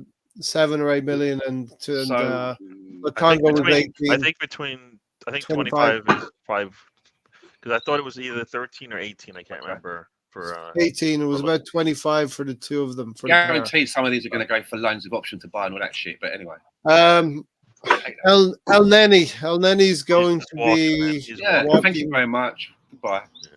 Yeah. Here's the Uber. I actually, we'll talk about Jorginho. Well, let's talk about Jorginho now. He's just Jorginho renewed, will be the new El Nenny for me. Right. Yeah, And why you not? know what? I hope you are I'm happy very, with that. very wrong, and I hope you are taking that back right now. Why? No, I know what you mean. You don't Ray. want I get what another Ray's El saying. Nenny. Well, No, no, we what want did I a say? Jorginho is what we want. Hang on, what's wrong What with do you- El Nenny? First of all, what's No, wrong with no. El Nenny? This- We like El Why? Nenny. El Nenny Well, hasn't I been do, yeah. he hasn't been available, and he's not better than Jorginho. So He's been stop. available. He just hasn't been needed. He has been available. Steven, Let me look. Because we have a Oh, Jorginho. Gary, So I don't want. Gary, let me tell you know why what? I like El Nenny. Let me tell you why, right? Even when he was in the squad with somebody like Mesut Ozil, the talent that Mesut Ozil was supposed to be, I always used El Nenny as the example, and I always say the same thing, right? If El Nenny is only 70% of the footballer that Mesut Ozil is, every time El Nenny goes out onto that pitch, he tries to give you that 70% every time. Whereas Mesut Ozil, he's not giving you that 100%. Sometimes he's giving you the 70%, which is El Nenny. And that's why I prefer El Nenny, because at least he tries to give you everything But you know of what? what he's capable The of. thing, you know where we are, And that's right what now Jorginho is. Jorginho is one of them.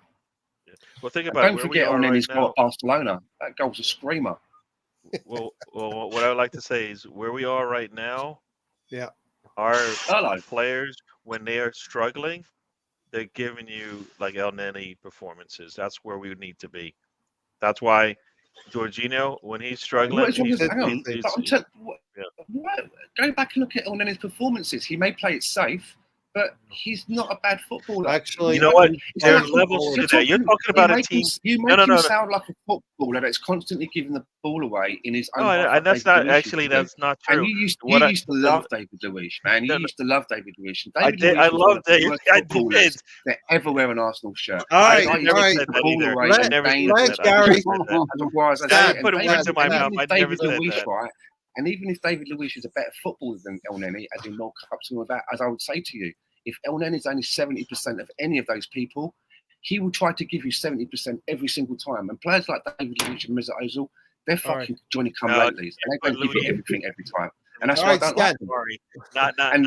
Sorry, And Gary, somebody like No, I'm not having that. Jorginho I'm not having is it. exactly that No, kind they're of not, player they're that not would the same fill that gap. sentence. I'm sorry. And he is No, someone that players will you look stepped to. over Younger the players line will with look that at. comment Younger right there, players look young at a man. player like El Nenny All right, and they say, Stan, I want to be like him because he always gives his best and he always tries his hardest. And he knows what All he's right. good at and he knows what he's not good at. And it's no frills. Like Nigel Winterburn.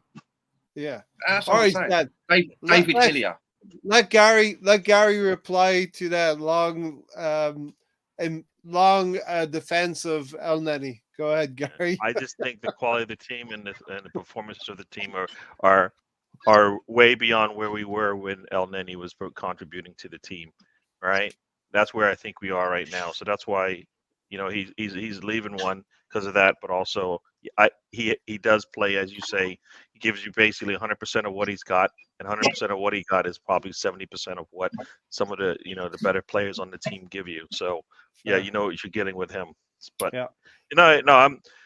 it's kind of sad to see him go, but it's we have to start letting players out the door, because we are getting to the point where But you need that everybody- one player because everybody- he's like he's an ambassador and Jorginho's going to fill that role. Okay, he's not going to play every game, but when he does play, he'll do good. But he also adds something else, and you do need that. And I'm not saying like a cheerleader. I don't mean it to be like a rah-rah. Well, here we go, Jorginho, I girls. think, is going to be that player. Jorginho's someone that you can see probably following in the footsteps of getting coaching and going into that side of it and retiring and coming back to Arsenal and contributing more in that style.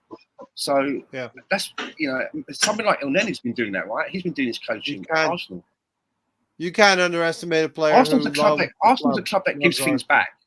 You know, we Yeah. could have just said to Elneny, sorry, mate, there's no, you're injured and that, see you later. But they didn't. I know they gave him a contract, but it wasn't like they increased it.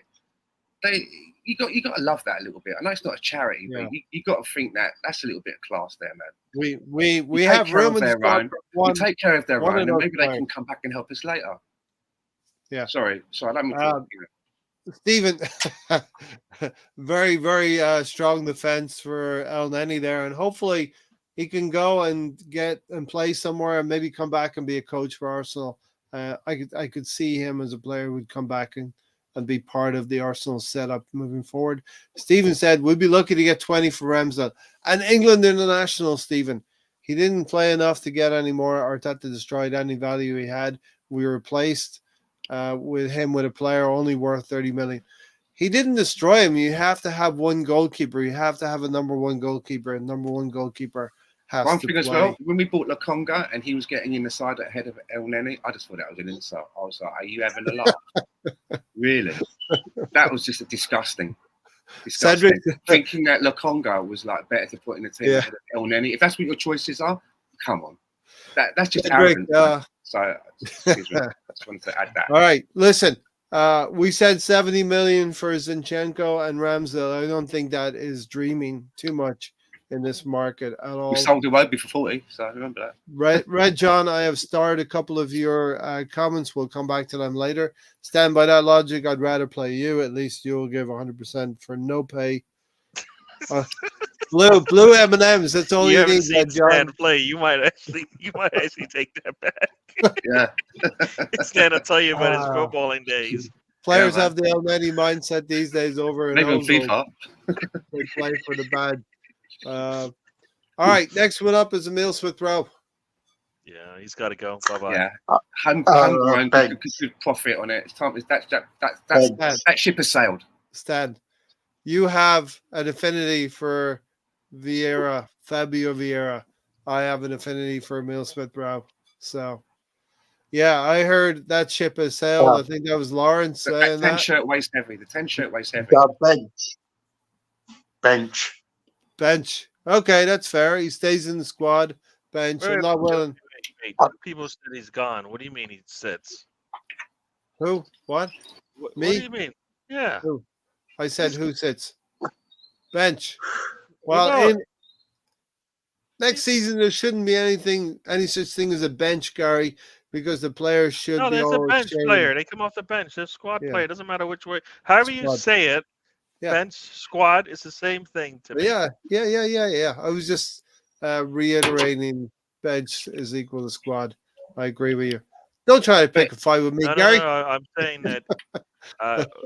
Who are you talking I about? swear, Gary. I'm saying we sell. I What does Stan say? I swear that Gary is morphing into Tony. You know what? You stop being rude. We're building a case. Remember we said about if you think that's being nice, that's not it. That's another one. You gotta have to work on your you have to work on being nice. But here's to the people. thing, right? If you choose a player to bench and you have the chance to, shall I bench that player or can I upgrade on that player and bring in something better? Then what would you do? That's why sometimes you think we'll sell and use that money to get better. So that player that comes to that is better. Maybe it doesn't have to be on the bench. For those of you selling, what would you want to get for Emil Smith-Rowe in the market? 45 million. So this is one of those things where we should have sold him when West Ham wanted him for the 30 mil. Aston whatever Villa it was. as well, isn't it? It was always Aston Villa, whichever one of those teams wanted it, right? Yeah, they wanted it, and we were like, no, we can't sell him. And now, as somebody's already said, you know what, we devalued our player because guess what? We either don't play him or can't play him. So either it's a player that we could have got some money off of, and use this as a gauge, right? For something else. Aloisi's buyout clause is 60 million. So where does Emil Smith-Rowe again? You know what I mean? Use that as your barometer. If his buyout clause is 60 million, if you go to Crystal Palace for 60 million, you can talk to him. So what's Emil Smith-Rowe then? A buyout clause. 50 buyout clause. If you can get Aloisi for 60 million, what's Emil Smith-Rowe? What do you think? Is it more? Probably about the same. He's same English. value He's got for the me. English thing, homegrown. The same value for me. But To do Aloisi's done swap. more than Smith Rowe, hasn't he? Surely Aloisi, you Yeah. know, I want to buy him. Smith, You're Stan, talking about benching Emil Smith Rowe. I'm talking about buying Aloisi for 60 million. Do you know what I mean? bench it Selling on Emil the- Smith Rowe for 40 and then throwing in another 20 and getting Aloisi to start. Is that not? Would you not do that? Arteta has Would you shown not that do that? he, There's an he opportunity. would, there. I think Where would you play him? a smaller bench than a bigger bench. Where So would why you are play him? we You can play trying in to 3 add more positions. people to the bench? We already got a full bench of players we don't play. Why are we going to keep them? The team's continually getting better every It's about season. a squad now, So, Gary. It's about No, it rotating. doesn't. We're not playing them anyway. So what's the Aloisi point? would give What's Saka this bench competition, squad Martinelli that we competition. talk about? He We could cover don't for use Odegaard. them. We need somebody to Next come in and season. replace Saka. Are we going to do that? No, Next because season. guess what? We don't have an answer. Even though we do, we have Emil Smith Jesus Rowe who still won't doesn't do do any it. of those things. Right? Emil Smith Rowe doesn't do any of those things, does he? Aloisi, right, could cover up on either wing Because and and in the midfield. But Emil Smith Rowe could barely get on the bench. Aloisi, we've seen Red what John he can do. says, So if loan you can get him for him 60 Milford, million, bro. He ain't good enough. sell Emil Smith Yeah. Rowe for 35 and then throw the rest of the money in. What? How many loans have we gotten in Football Manager. in the recent time where it's worked out? Balogun. Besides Saliba, Balogun. not for our team. We just made money off of him. Yeah. Sorry, what's the question, but it Gary? worked out for him. What was it? Outside of say, Saliba, Ben? when's the last loan helped Arsenal's first team? No. Alone. Well, we Only have Saliba, Patino. When is the last time we've actually had a loan besides Saliba that you went, all right, well, they're going to be coming in. They're going to get some Joe Yeah. Willock. minutes. Joe Willock. Saliba. Since Saliba. You go. When I say since Saliba and you go before Saliba, guess what? You don't answer my question. I'm trying to be Tony on this show. Best thing as that well. happened to Saliba.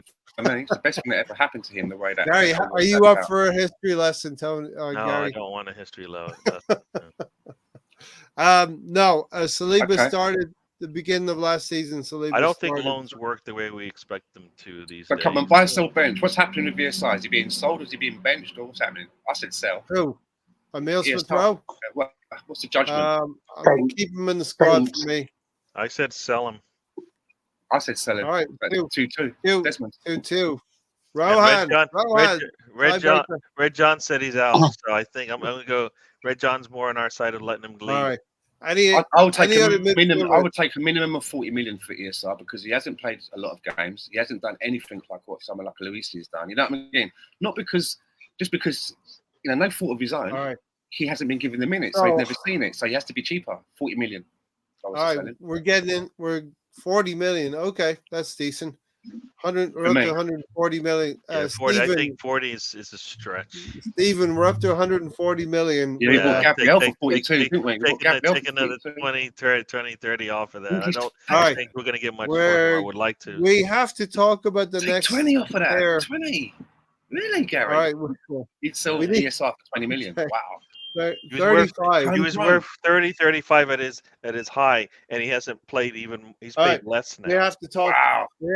We have to move on to the. We have to move on to the. Keep him to do what? To Sit on your bench. What's the next player? Is Jorginho. Resell or resell on the clause, and you let him go. No, all right, move on. Move on. Hey, Lawrence, you're the transfer tribunal. What's the price? What's the price for Emil Smith Rowe between Gary and Stan discussing? What's the price for Emil Smith Rowe? I don't know, because he hasn't played much. Pick a number. Maybe 30 million. Okay. Lawrence, Gaffel sold. Okay, Lawrence. He hasn't played this season. I'm not arguing. Transfer market is worth 25, and we know that they're usually over. So. Hey, we're gonna, Lawrence. You could be a judge. We're gonna. Judge Lawrence. All right. All right, you're gonna be the transfer adjudicator. Transfer. Okay. Well, who's next? Eddie.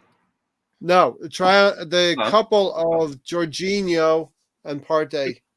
Take them together, Stan. Jorginho Jorginho. re-signed. He's not going anywhere. So I know, but take what's him off your the opinion? list. But it's our What's not choice. even- What we would do. I'd keep him. What's your He's opinion? Jorginho's his staying. cover. He's staying.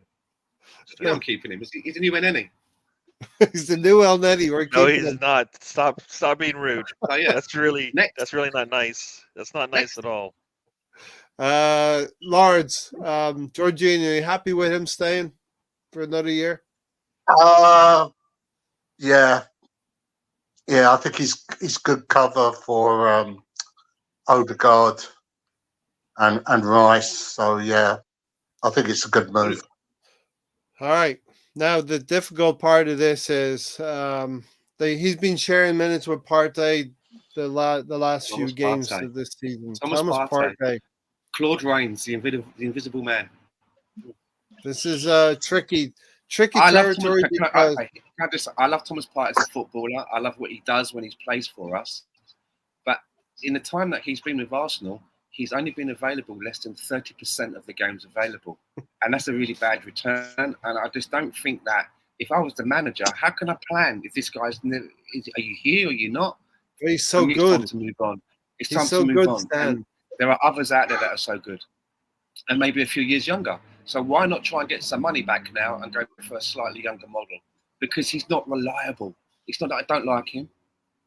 I'd like to keep him till he was like 32, if he could play every week, but he doesn't. Yeah. You can't count on the guy. So let's go with somebody else, whether that's a Zubamendi or a Nunana, or whoever these people they're talking about. Let's try something else because this guy's never available.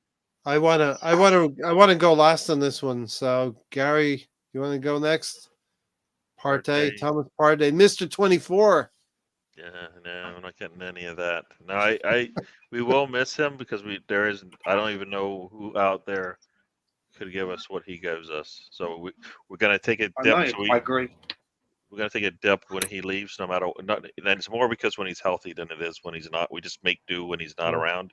Yeah. So yeah, we need. I think he'll get us. I believe he'll get us more money than Jorginho with in terms of the value that we're gonna get between the two players. So I would sell. How much do we bought him for 45 million? What do you reckon we get for him now? What do you reckon? Well, it all depends Well, on which country you're you go to planning on Saudi? selling him to. Yeah. Yeah, if he 35? wants to should go, bring but two. yeah, 35. Last year his contract as well. Yeah. Last year his 35 contract maybe. 30. might be around 30. And 32. probably- Something stupid like that. Steven's Oh, probably yeah. not happy with our valuations as well. Stan, the manager, is the one who planned to make Partey injured as a right back. You know, when Crazy move that one. Yeah, we never got that. when Gabriel I Magalhaes, know a lot of people say that he wasn't. It wasn't that didn't you know, he tried to that do? wasn't the injury, but for me, Yeah, he's right. already the risk as it is. The last thing you should be doing to a Partey based on what we've gotten out of him is ask him to do a different job, regardless of whether whatever the case may be. For me, that was you just played with fire, you got burned, and you know what? No. I'd rather go with a back three if that was the case, based on why we and the went thing is, that way. and I've said it before, as much as I love Thomas Partey, every time I think of him now, the first image that always comes to my mind is him trying to hobble off the pitch and Mikel Arteta just bulldozing him back on. And that's not good. Yeah, it's just a bad memory from a relationship. You know, Lawrence. Yeah, I just think, as much as I like Partey as a player, I think all these allegations against him, I We think don't Arsenal know are going to get rid that of stuff him. is true though, so that's just all right now. We don't know. It could I Allegations. just think it could be nothing. We don't even know. There are allegations, We don't like even the know. allegations against Man Hang on, City. look, but hang on. Lawrence's brief has just turned up. Is that your who's that? allegations? What's that? His legal team. Yeah, drop his Yeah. wage. Thomas Partey's legal team. Yeah. Guys, look up CR7 stats at Saudi. We need CR7. Is he Come doing on. well out there? Yeah, 30 he's got goals like, in he's season. got like He's in the Saudi league. Maybe Harry Kane should go there. he might win a trophy. You know, if he goes there, he'll score like 50 Would win goals anything out there and still either. won't win a trophy, man. That's 100 goals and not win a trophy. There you go. So here's another thing about what someone was saying about the wages there. And you're talking about shifting people around in the team, right? So you've got a player. You've got to look at the dynamic, right? A player like Kai Havertz, who's now making his worth in the team. He's our highest paid player, right? He's on around that 300, 350 bag mark, right? And he's now displaced Gabriel Jesus, who's now on the bench. And Gabriel Jesus is a player that's on around 200. And if we're going to bring in another striker, it's going to start being discombobulated. We're going to have like players now that can't get into the first team. They're on like 200 grand. So I think a player like Gabriel Jesus is going to be moving on. Yeah. Because his position in the team no longer warrants his salary. Does it? Do you see where I'm coming from? Sure. I mean, he's going to be playing games, but he's not going to be starting many of them. You know what I mean? Not the majority of the games. He gets paid more than Saka. Yeah. You got to put these things into perspective of the importance in the team, right? Yeah. So I think that Gabriel Jesus and Zinchenko, they're gone. They serve their purpose. We've outgrown them in what we need to do, much in the same way that we did Tierney. And that's why I keep saying that what you see this season, it's going to look different next season. It's going to be very different the way that we play. And it won't involve Gabriel Jesus and it won't involve Zinchenko. Them guys are gone. Where was Zinchenko in against Bayern Munich? He came on in the second half of the first leg. He came on in the second half. But he started Kivior ahead of him in one of the games, right? Yeah, in the way, like, yep. Mm-hmm. So we've evolved. Ban them for us. Both Jorginho and Partey wages are so high. That's why I would only keep both for a year and bring back Lokonga as central defensive midfield backup. Yeah, and look, I don't know about that Lokonga call. Shout out. Oh, man. Unless you get a replacement of Partey, you have to keep him. We don't have anyone who can replace what he does. Not even Rice is up to Arteta to learn his job. Let's turn a profit. We can. There's no harm in turning a profit. You brought in Lokonga. He's playing in a Premier League team. He looks settled somewhere else. Let's turn a profit. Yeah. We don't have to keep nailing ourselves to players that aren't good enough, like Tavares. There is going to be some turnover in the summer if we can sell effectively. We'll get close to 200 million, Lawrence. Okay, here's the question, right? Would you rather sell Lokonga? Would you rather sell Lokonga and then free up the space for one of these promising academy guys, or would you rather just keep Lokonga and his academy guys go elsewhere and shine? Give the place to an academy. Give the place to an academy. Let's look at some of our own. Yeah, Lawrence. Yeah, I was gonna say we've got to get rid of Reece Nelson and Eddie Nketiah as well. Oh, we're getting into the forwards next. You know. Yeah. Eddie Heights. I'm torn on Partey. I don't know what to do with him. He could be one player that I may keep. He's unreliable. Yep. Yeah, I accept all of that. But he gives us, for the games he's going to play, he gives us a lot, I believe. Does? Thomas Partey. No. Yeah, but you know what? If you're only going to get them for, 30% of the time, is it actually worth it? Less than. I don't know. I'm torn. You can't be torn. We don't have time for passengers in this team right now. I'd rather get somebody at 70% of Partey for 90% of the games. Luxury player. They ain't won nothing yet. And get like 80% of Partey for 30% of the games. You know what I mean? Like you want to afford him that. You want to afford him that. We ain't won nothing yet, man. Yeah. It's not like we're caning everything and we can just like keep him in the background in cotton wool and bring him out because we're like caning it every year in trebles. We ain't done nothing. If he can't be on the battlefield, what good is it? Yeah, I'm torn. Let's think about it. If we had two Jorginhos, I need to hear both sides of this argument. If we had two Jorginhos, we would have been fine this season, right? Because they would have played off each other. One would have been rested. One would be playing, right? You know what? Right there, and that right there is a midfield sorted. That's right there is, guess what? Havertz doesn't play in the midfield. That right there is Havertz plays up top. That right there is maybe even more scoring up top. I mean, for a lot less than what we paid for Partey, right? Let me. I'll put a button on Thomas Partey like this, right? I need him to give me his two best games in his whole fucking life. That's all I'm asking for now. Give me your two fucking best games, right, to the end of this season, and then we can shake hands, or you can go everywhere. We'll find you a nice home. You put you back to graze, but just pay us back. We've done you a good favour. We brought you here. You've done nothing, like less than 30% of your games. Just give me 2 good games. Is that too much to ask?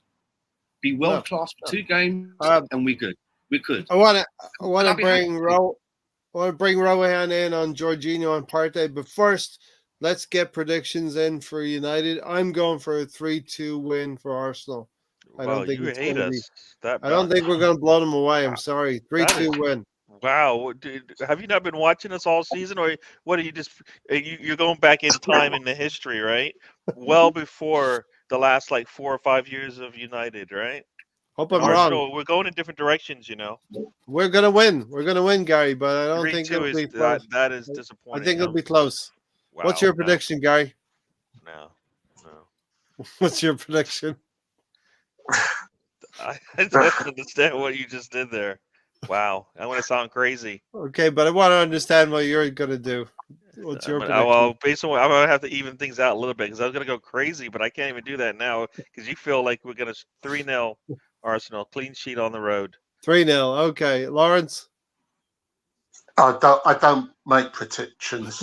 Sorry. Oh, jeez, you and this thing. I'll ask you on the last day of the season. What do you think? Yeah, I'm sorry. I just do not believe in making predictions because it always bites me in the backside. So I'm sorry, I'm not going to answer that question. All right, Stan. Stan, what are you predicting? How many goals did Coventry score against them? What, 2? I can't remember now. They came back. Coventry, man. They came back. I thought from 3, 4. We're getting like they're scoreboard against. I don't know how many they're going to score, but we're scoring 5 goals. Yeah, right. No. It's going to be like the Harlem Globetrotters. You know what? Now I know. Now I know what color red you wear. I always knew it. I knew it wasn't the red from London. Definitely not the red from London. Now Stan is morphing into Tony. You know what? You are really just like get the pen out. You know what? Okay. You know what? 5-0. 5. You made the list, Lawrence. Okay, Rohan. We're scoring 5. Rohan, prediction for Sunday and Jorginho and Partey. What are you going to do with Jorginho and Partey? So let's get the predictions out of the way, right? Yeah. I think we'll win 2-1. Right. This is what will that's happen. like 3-2. No. You see? No. So the reason is I think 5. I thought that we were going to score 5 against Bayern Munich. To be honest, like they were also not in form, losing against like anybody and everybody. Right? There's also nerves. It's also considering that City would have won the previous day, etc. Even if they didn't. I think two goals is decent. And then we'll probably be tight, but since they have quality, or sometimes we have that odd mistake, who knows, a penalty, something like that, so they can score 1, right? And that's fine. I mean, at the end of it, you're too nice. They get nothing. See, they didn't even get a shot on target. Do you know why I say 5 for me? Because go ahead. I was going to say, the reason I say 5 is because right now, my analogy is like right now, Arsenal are like a Red Bull Formula 1 car. Confidence. And Man United is some bloke on a skateboard. That's like the difference right now. It's not even close. There's no. It's not even close right now. They're going to make it. So they've got nothing. They are finished. They are. Over 10 games, if you would have said the that owner is sitting there of that. The owner is sitting there. The owner is sitting there of that club who's invested all of that money, and they're not even in the Champions League. Who are they going to buy? You can wave all of the money that you like, but players now they want to be. Well, I'm not in the Champions League, man. They are finished. It's they turn up against Liverpool. Team, right? The team that beat them, right? They spent more. Ten Hag spent more money in the last transfer window than the Crystal Palace team is worth. The whole team is worth. And look what's happening to them. Oh, I they are agree. ripe for the pickings right now. They are ripe for the pickings. It's like a bloke walking down the street with crutches. All we've got to do is kick him out. It's over. All right. The rebuttal. See, I agree. If it's over 10 games, if we were to play them 10 times, we would win. We would win, I think, 10 out of 10 times or 9 out of 10 times, I've right? never felt so confident but before. I've never felt this confident before. I'm usually really seriously. when I'm really I've never felt this you know, confident about this when before because also they were I so felt bad. confident, They're their own worst enemy. They may score 2 goals for us in their own net. That's how bad they are. Onana, it's levels of confidence. Remember Rohan, man is throwing the ball into his own net. Remember that, Rohan. The man's throwing the ball into his own net. That's where we are. Yeah, Van's throwing balls in his own net. Exactly. Yeah, the classic. But against Arsenal, he's going to come up like a superstar. No. That's the thing. That's the thing. Everybody's thinking about this. You know what? This is what happens when we go to Old Trafford. No, none of that. Aren't we the team right now that everybody's just talking about? We have not lost to any of these top 6 teams, right? Right? We've gotten a win. We need to get 2 wins against this team because we know what we haven't done that this season, right? Gary, right? We need 2 wins against teams in the top 6 that we call the Big 6. Why not against United? They are not that anywhere close to like people try to compare them to Bayern Munich. This I don't is think their so. house. Not even close. I'm not comparing them to Bayern Munich, but Coventry City. Do you see what Crystal Palace just did? Come on, we have. If just say I'm going to make it easy. We are at least equal with them up top, right? At least equal with them up top. Yeah. Guess what? Any Arsenal player, our defense is way better than theirs. So talk to me about where are they getting the one goal? I'm one shot. They get one shot on target. That's it. They better use it well, right? We've done that to many a team. And we say, guess what? I love the confidence. And you like it, one of our players, right? We've done that to many a team this season. Maybe okay. All right. Let the man. Let the man report. Right? In this whole run of form that we had, if we play Aston Villa 10 times, we're going to beat them 9 times out of 10. Did we expect that at home we're going to get turned over 2-0? We didn't, right? And it happened, right? That thing happens. Spurs have lost four games in a row against Newcastle, us, Chelsea, Liverpool, right? Against us, in the end, it was the closest game, right? 3-2. We were 3 goals up, and then a mistake by Raya, and then whatever you want to call it, rush of blood, or maybe he didn't see it, mistake, whatever you want to call it, by Rice, and we let them in.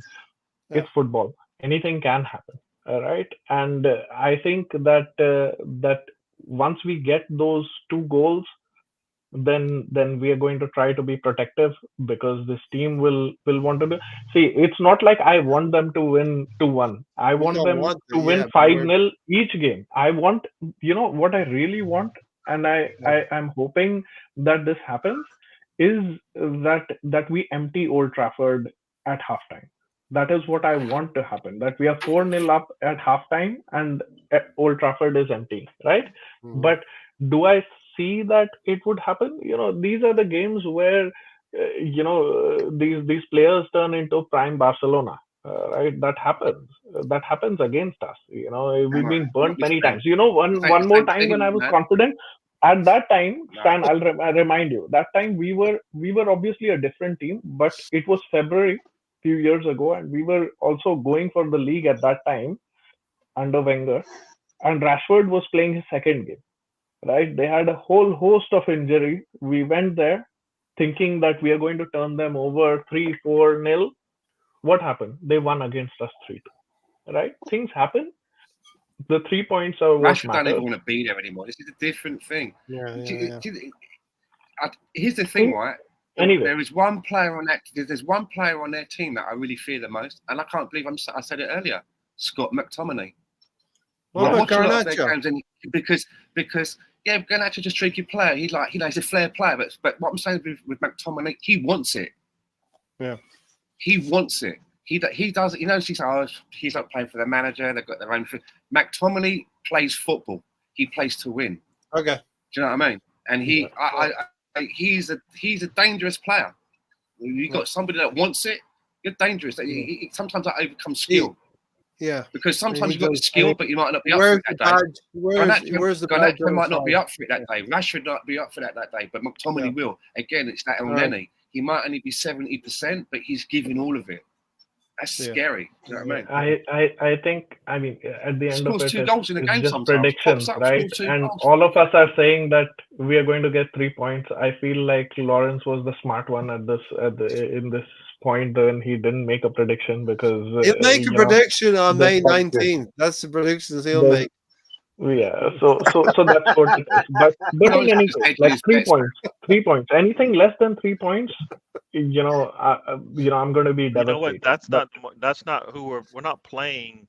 We're not playing Liverpool. We're not playing against Liverpool in this end of the season run for a title.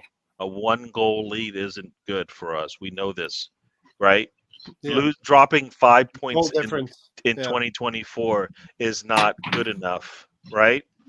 So no, we have to hit the marker, which is at least for me 3 goals, at least 3-goal difference in the win. Because guess what? We're not. This isn't a regular season. Goals could This count. is a team who hasn't lost since last year, right? They've lost what 3 or 4 times all season, and all of that was last year, right? Yeah. So no, this is what we play for. This is what we wanted our team to be in a situation for. They need to come up and actually answer the call. The call isn't we win by 1. No, because winning by 1 against that team was terrible. We're not that bad. We're a much better team than that, right? I agree Everybody with would that. say that, right? So for me, no, at 3 is like as low as I go, and that's because Ray almost killed me there with that.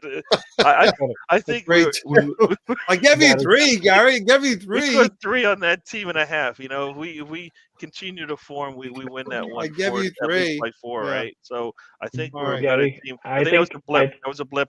That was a blip the way that second half against that team went, right? Do I expect it to happen again? No. Right?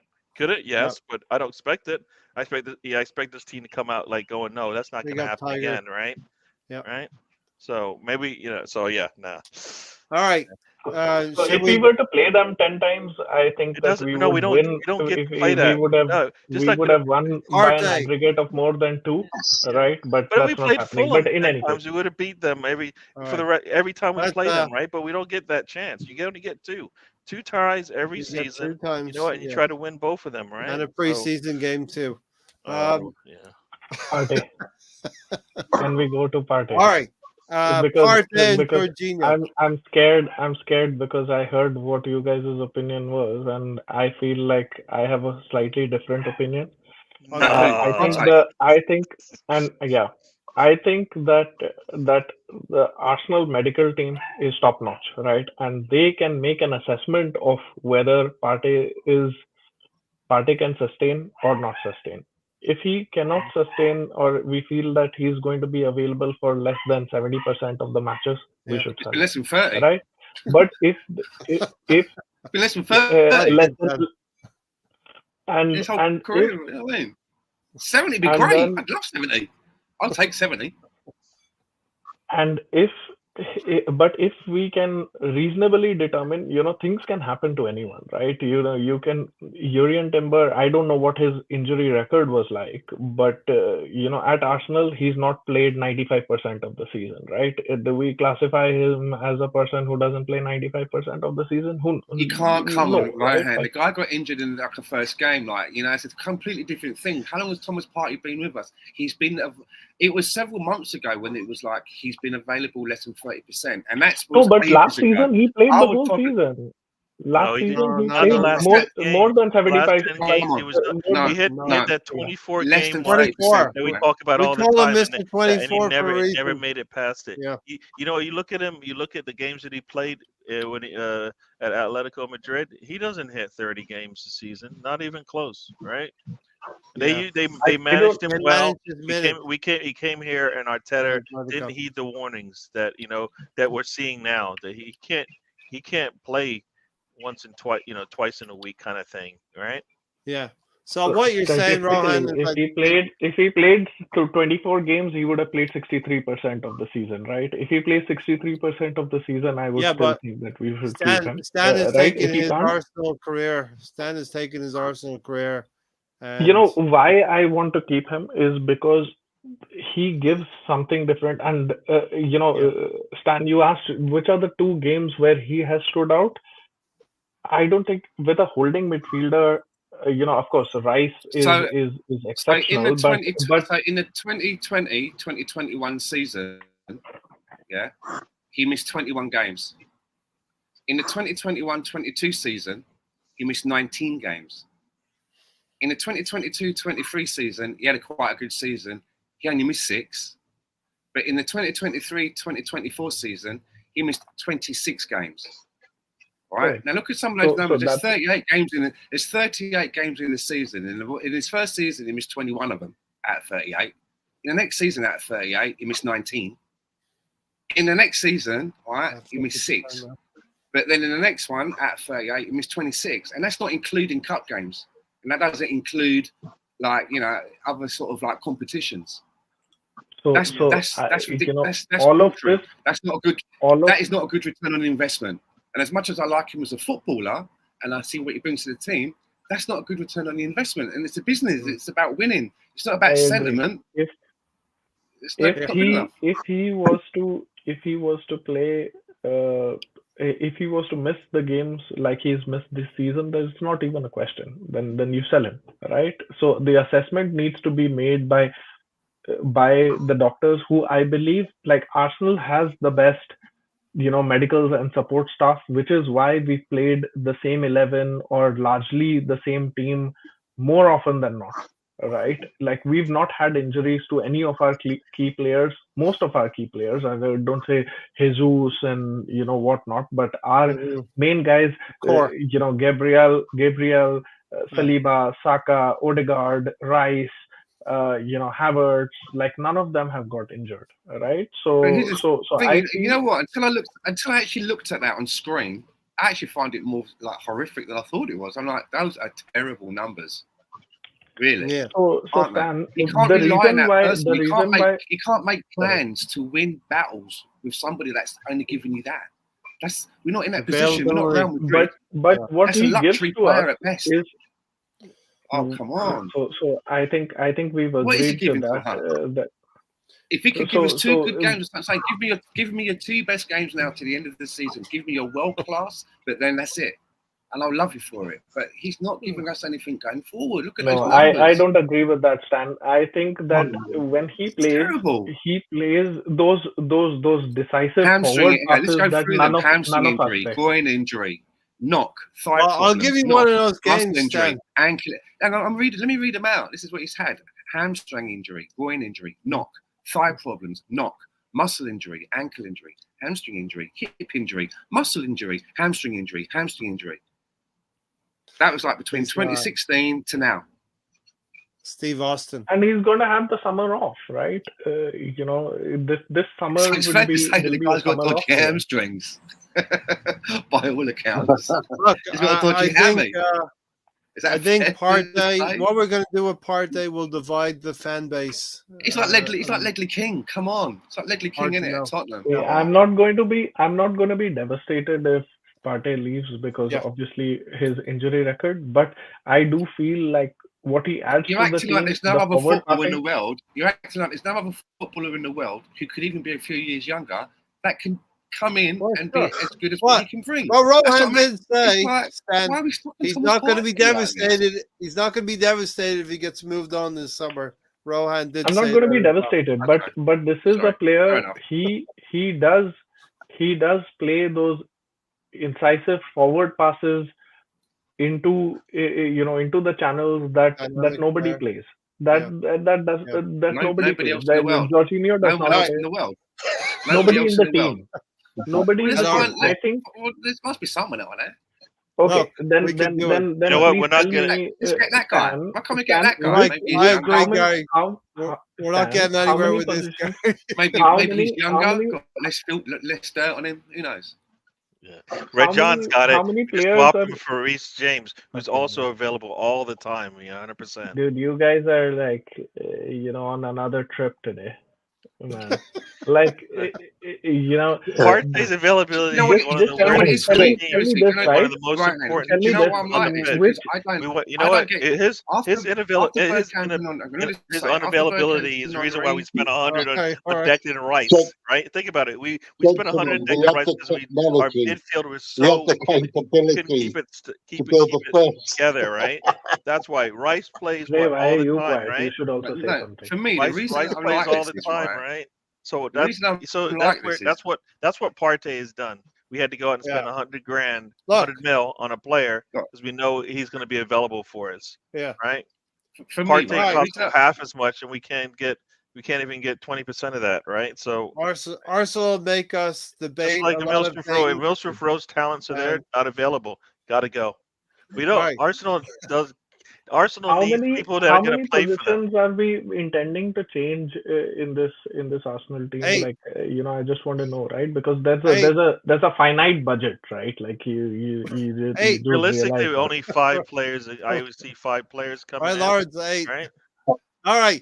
I'm going to Can I change the just say? Can I subject. just say something? But for me, though, when I look at the team, I don't look at it in a very sentimental way. After the Henry and Bergkamp days, when Pires days, where I really had affection for players as individuals, as I've got older, I've got a little bit more cynical, and I look at the players as units of production. And as much as a player may be giving to me, if there's an opportunity to take that player out of that position, spend a little bit more money and plug another player into that position, no matter who he is, what color, what creed, what religion, what sex he likes, but he can be an improvement on that other unit of production that's going to take us to win something, I'm all for it. Okay. And I can Let's understand move on. when Thomas Partey, I don't feel like an attachment because I just think that we can maybe spend more money. There's Get a Bruno gummy We're bears gonna- in, for example. There's such an obvious statement to make, right? That any player It's who cold. can make us better than the current player, we should change. So every player I think there is somebody who can make us better. Upgrading. Right? I play video games, right? You go through the I'm levels, you going get better armor, you upgrade your weapons. You want to get better. It's about upgrading. Is that not what Man City has done? Why can't we do that? Why can't we have a bench? Hang on. Why can't we have a bench where instead of looking at the bench and we've got third string players pretending to be second string players who can't even battle the first team?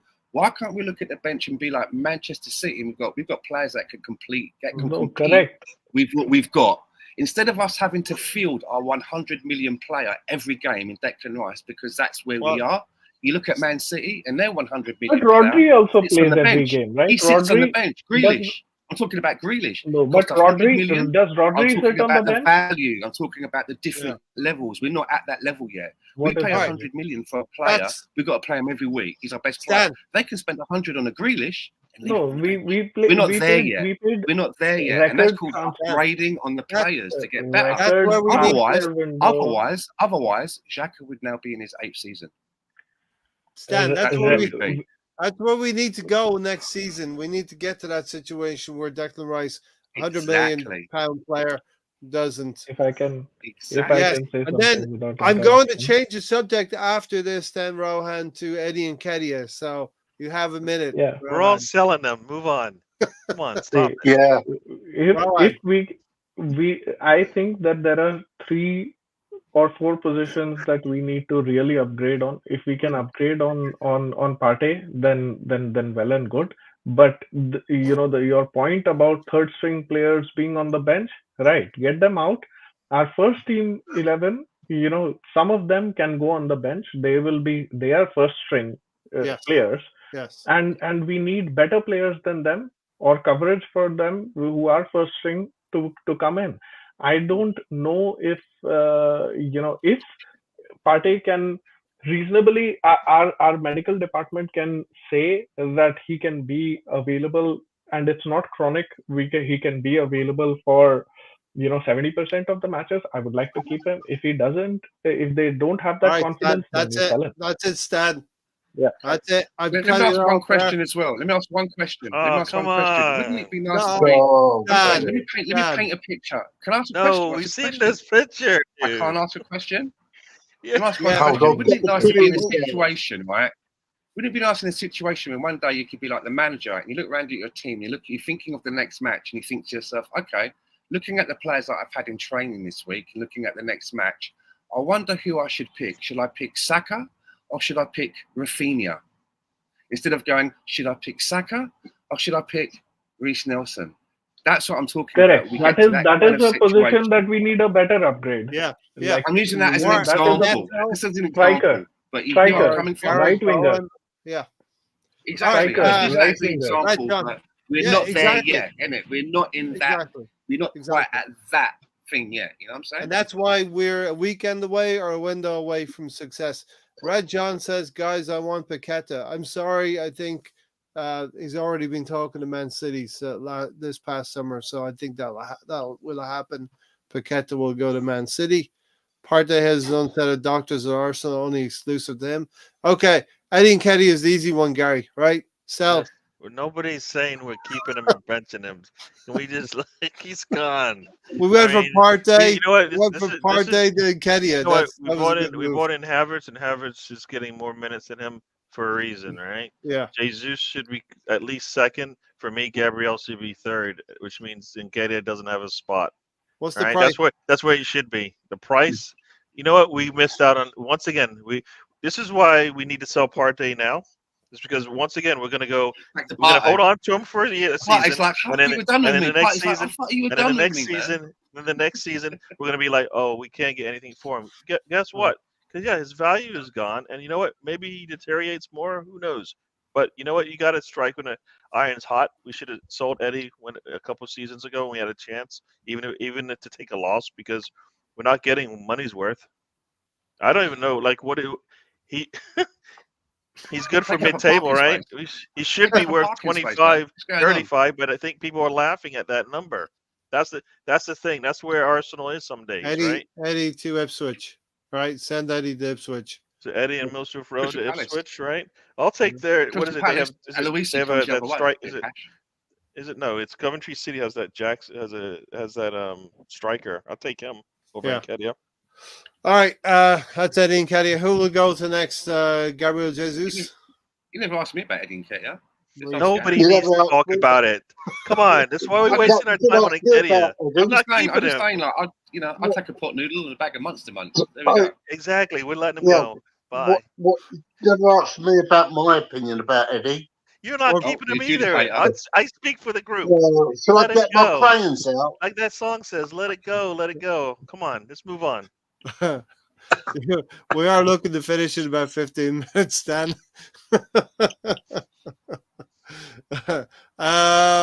Okay, Reece Nelson, right? Gone. This is the Yeah, Rafinha, definitely. Rafinha or Neto. 15, Saka. 20 million. 20 million? Is that Cunha. 20 million? Who else Same, is out 20 there, million. Lawrence? Who else we talking about? Cunha. Cunha from Wolves. Okay, the striker. I'd have him.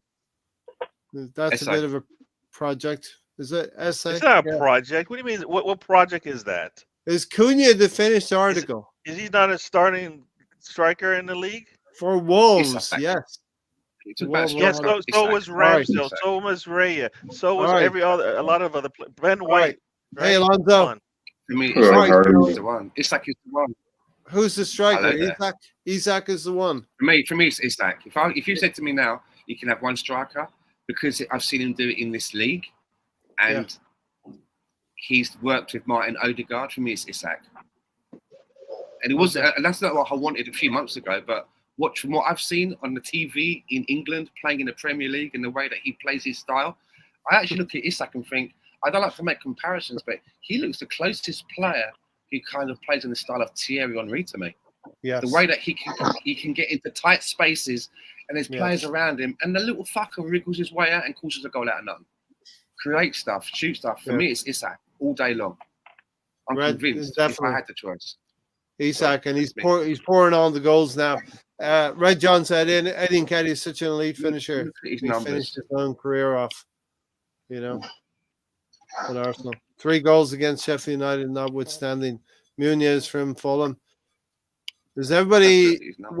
What are we thinking about the striker for Arsenal this I'm summer? going Isak, right? He played 27 matches this I season know. and he's We scored got 20 goals. Isak. Yeah. Last Gyökeres. season, 22-10. So he doubled from last season. Tiger I like says this he's not coming to Arsenal, and if Newcastle can avoid doing that, they probably will avoid doing that. But I don't know how they raise. Yeah, but he has a clause in his funds. contract about going to a team of Champions League, and Newcastle don't have Champions League. There is that clause. Okay. That could be a Okay. problem. He has that. Yeah. We And can offer listen, him that. I don't subscribe to Apparently, saying, the contract is if a team with Champions League wants to talk to him, Newcastle can't stop. Alonso. Yeah. Alonso, be nice. Be nice, Alonso. I don't know anything. I'm just saying be nice. Arteta could make a Darwin Nunez whole again, and Martinelli is starting to stink it up for me. So, yeah, Alonso, how are you doing? What are your thoughts on? Have you been listening to the whole podcast? No, I'm in at work, but for me, I it's kind of tough because I know Ollie Watkins has been in the rumors about him getting him. I heard Isak as well.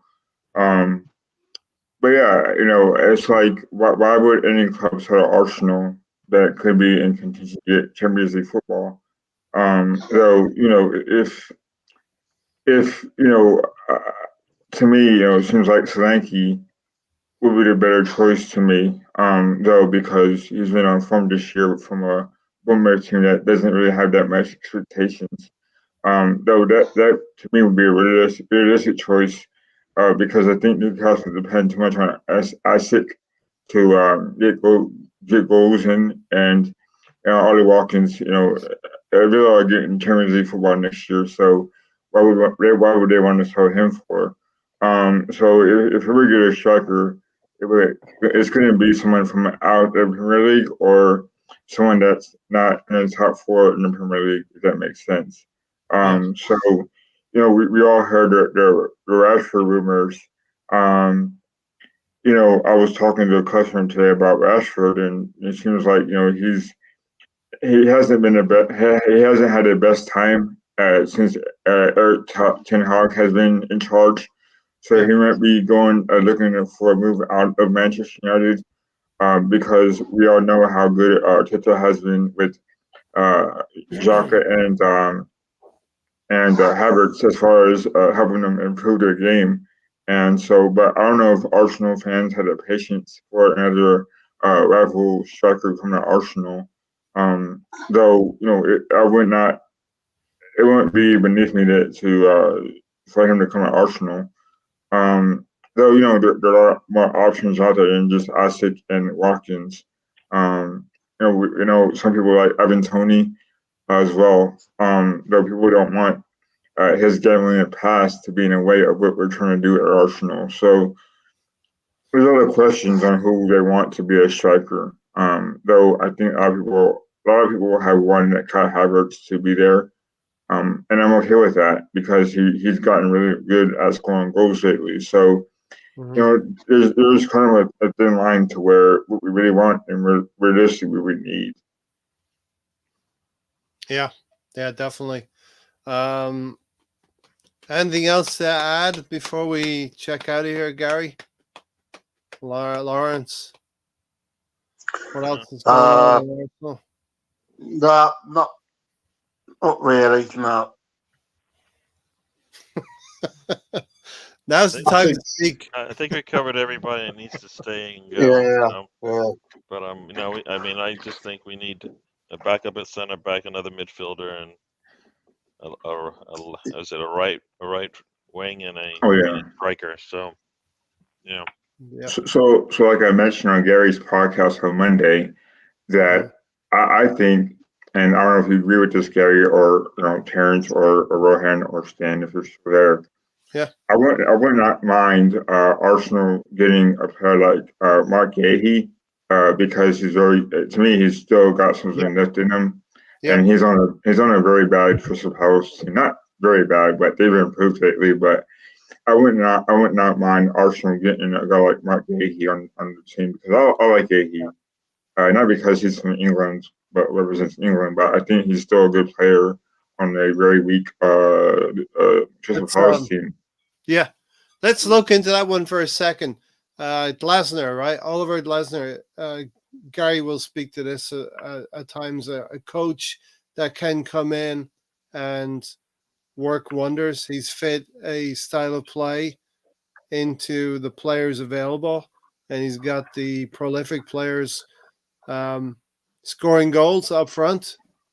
He's given them a style of play that's working for them. They've bought into it, and as you've said, Alonso, Mark Gay was a player we were maybe talking about last summer, and he could be the perfect kind of player who would be an understudy to William. I think he's a right-sided central defender. William Saliba, possibly, or a Gabriel Magalhaes. Well, yeah, those are the kind of players that we should be targeting as well. Rowan, what do you think about that shout out? I think that's a good shout, but actually I was just busy also finding in Stan style what is the injury record for Isak, right? And last season he missed 19 games through injury. 19 games through injury, and this season 10 you need games to put through percentages injury. on it. Yeah, finish it with a 10 percentage. 10 games through injury. So in effect, he was available. If he was injured for 10 continuous games, then he was only available till 26 for Newcastle. Is that good enough now? Like, or is it not? And he's sharing minutes with Wilson, right? Who's himself injured. So that's the context that we need to go with. Yeah. But that jokes aside, I mean, I would love Isak in the team. Like, what a player! I think he would make us really good.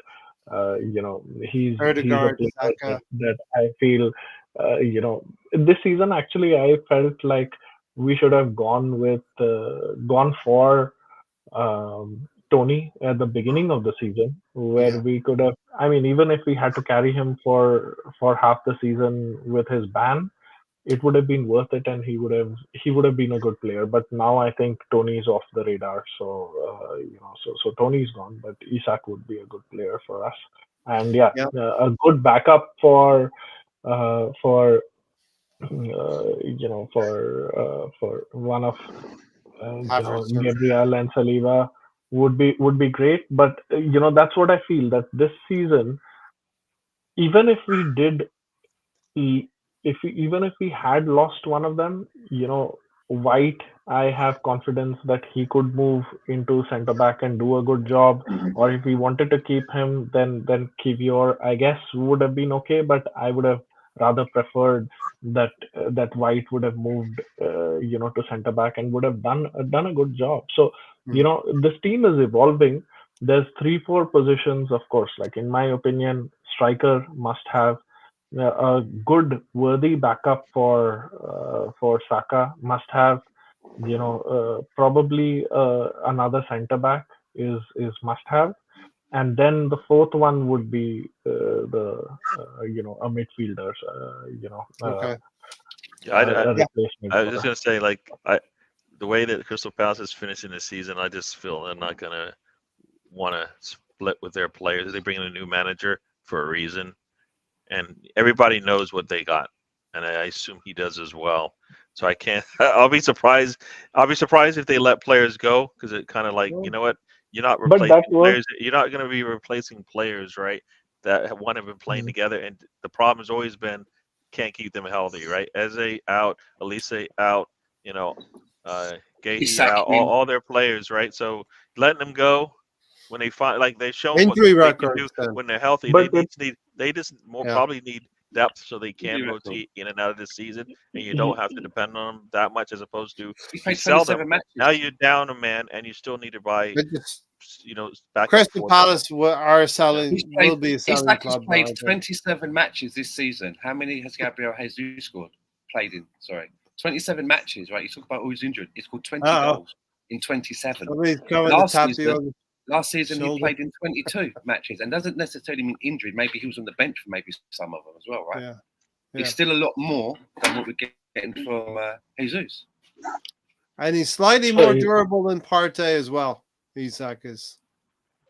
No, that's not a debate. I think Isak would be a great buy for us, Um, and we should go for it. But this was an interesting question actually. Like all of these players, you can find a suitable replacement. Like there are right wingers available, there are strikers available, there are centre backs available. But number 10 is such a dying breed that I don't know if there's a Odegaard. like for like replacement for Odegaard. And Yeah, who? if Odegaard were to get injured, we'd have to change the system, and we wouldn't be able to play with that. I think Trossard could play that number 10 role, but he doesn't have that that creativity, that killer pass. You remember the killer pass that he made against Porto, for example, for which Trossard scored. Yeah, yeah. Nobody else can make that. And in the Premier League, I think, like except for De Bruyne, nobody else would be able to make that pass. So it's a breed of player that you just don't find anymore. And if he were to get injured, we'd have to kind of change the system. We have those holes all over the place, though. That's the problem, right? Erdegaard, Saka, Martinelli. No, Saka Not Martinelli, sorry, replacement. Gabriel and Saliba. We've got 5 players who you put in somebody behind them, they're not even going to be close. And Ben White, No. once again, is not a backup for somebody else. Because we did this the last 2-3 seasons, and every time there's nobody there when we get injured, right? Yeah. So Well, look. No. Ben White cannot be. He is a starter. No. Because he's not a backup for somebody else. He can't be. Not anymore. Back when he first came, the first day he came, yes. All right. Now, no, So, he's not a backup. here's the thing. We need Here's the backup thing. for Saliba We- and Gabriel. we got into Legitimate this- backup. We've gotten to this point in the season. I'll just say this, Gary. We've gotten to this point in the season at the back with Timber being injured for a full season. Fullbacks have had to play some more minutes than maybe needed. Ben White has had to play more minutes than maybe needed. Timber would have taken some minutes away from Tomiyasu, Zinchenko. My Kivior. understanding is he's a center back first. Well, So that's why they're you looking don't at know. left backs. No, that's what he is. He's a center back, Well, and he can play either position as a Okay. center back. Did And- he and- but play? He can play play- fullback, but that is Gary, not his best. who are we position or talking where about? he's been White used. or Timber? Timber? White. Timber Did Timber is over play? backup to our What center back. position? What position did he play in the first game of the season? What position has he played most of his career? Center No, back. for Arsenal. For What Arsenal, one position? game for like 45 minutes. You're telling me what that's all? position? So even preseason, he What played. position? Where did at Ben left White back. play when he first got here? He played as a center back. Where is he now? Come on, stop it. He's a right back. Stop it. Stop it. All right. Gary, all I know is that He played out of necessity when he played at left back, is my understanding. Because we have left backs all right. that were out listen, injured, right? that light source is all the way from how many? We lost Vancouver. 3 left backs in This- 3 games. It's still bright out there in 2 for Vancouver. injury and 1 for a red card. That's where we were. Come on, stop. All I'm saying, Gary, is that the minutes might have been shared around more if Timber had He's a stayed center fit. back by trade, right? I'm just going by that game that Arteta picked him as The one a game he fullback. played to back up. Yeah, because we had our starting center backs in. Yeah, Ray. Well, who's he going to play over, Saliba or Gabriel? He is a No. center back. Yeah. Gary. To be continued, Gary. To be continued. Someone's party's Don't right hold back. back, Gary. Giving you the information. You Don't don't hold like it. back, Gary. You have drawn the line, Gary. You said Timber is a center back, right? He's a center back. He plays. That's where he plays most of All his. right, He's played most of his time. Tony is with us again, Lawrence. Tony is Yeah. here. No. Right. You know what? You guys Right. start being rude. Right, Stop let's- cursing at me. I don't let's- like it. It's really Right. Gary, not we love professional you. of you. We love you, Gary. Right. Next thing Yes. Gary will be saying is that Ramsdale's better than Raya. They're both crap. All right. You heard it here. All right, All right. They're both not good. We listen. need a better Um, goalkeeper if we can get one. If anyone wants to say their final piece, say so now. I'm not going to go individually through all of you. So just Rowan, thanks for joining us. Alonso, Thanks for joining us. I hope that's not a middle finger, Stan. No, not so. Gary, thanks for being here, Gary. Lawrence, always a pleasure, Lawrence of Arabia. Look, wow, very original. There's Like I've never heard that before. another dollar in the jar for Lawrence there. Okay. All right. Listen, we go to Old Trafford, the Theatre of Dreams, and Arsenal fans are dreaming this weekend that something can happen in Manchester on both sides of Manchester. Alonso, have a good one. Rowan, guys. Stan, Lawrence, Gary, thanks for being here. We'll see you. Well, I don't know what's happening Sunday. I'll try and do something on Saturday. It's Mother's Day here on Sunday, and I am required elsewhere. One of the biggest games of the season, but there you go. It's all good. we have to hold up our mothers to a high place. Is it American Mother's Day? Because I did the English one. Yeah, it is. Yeah, I'm not okay. I just want to make sure It I'm not is. in trouble. It is American Mothers. Yeah. All right. Take care, everyone. Thanks. Everybody. Okay. Come on, you Gooners.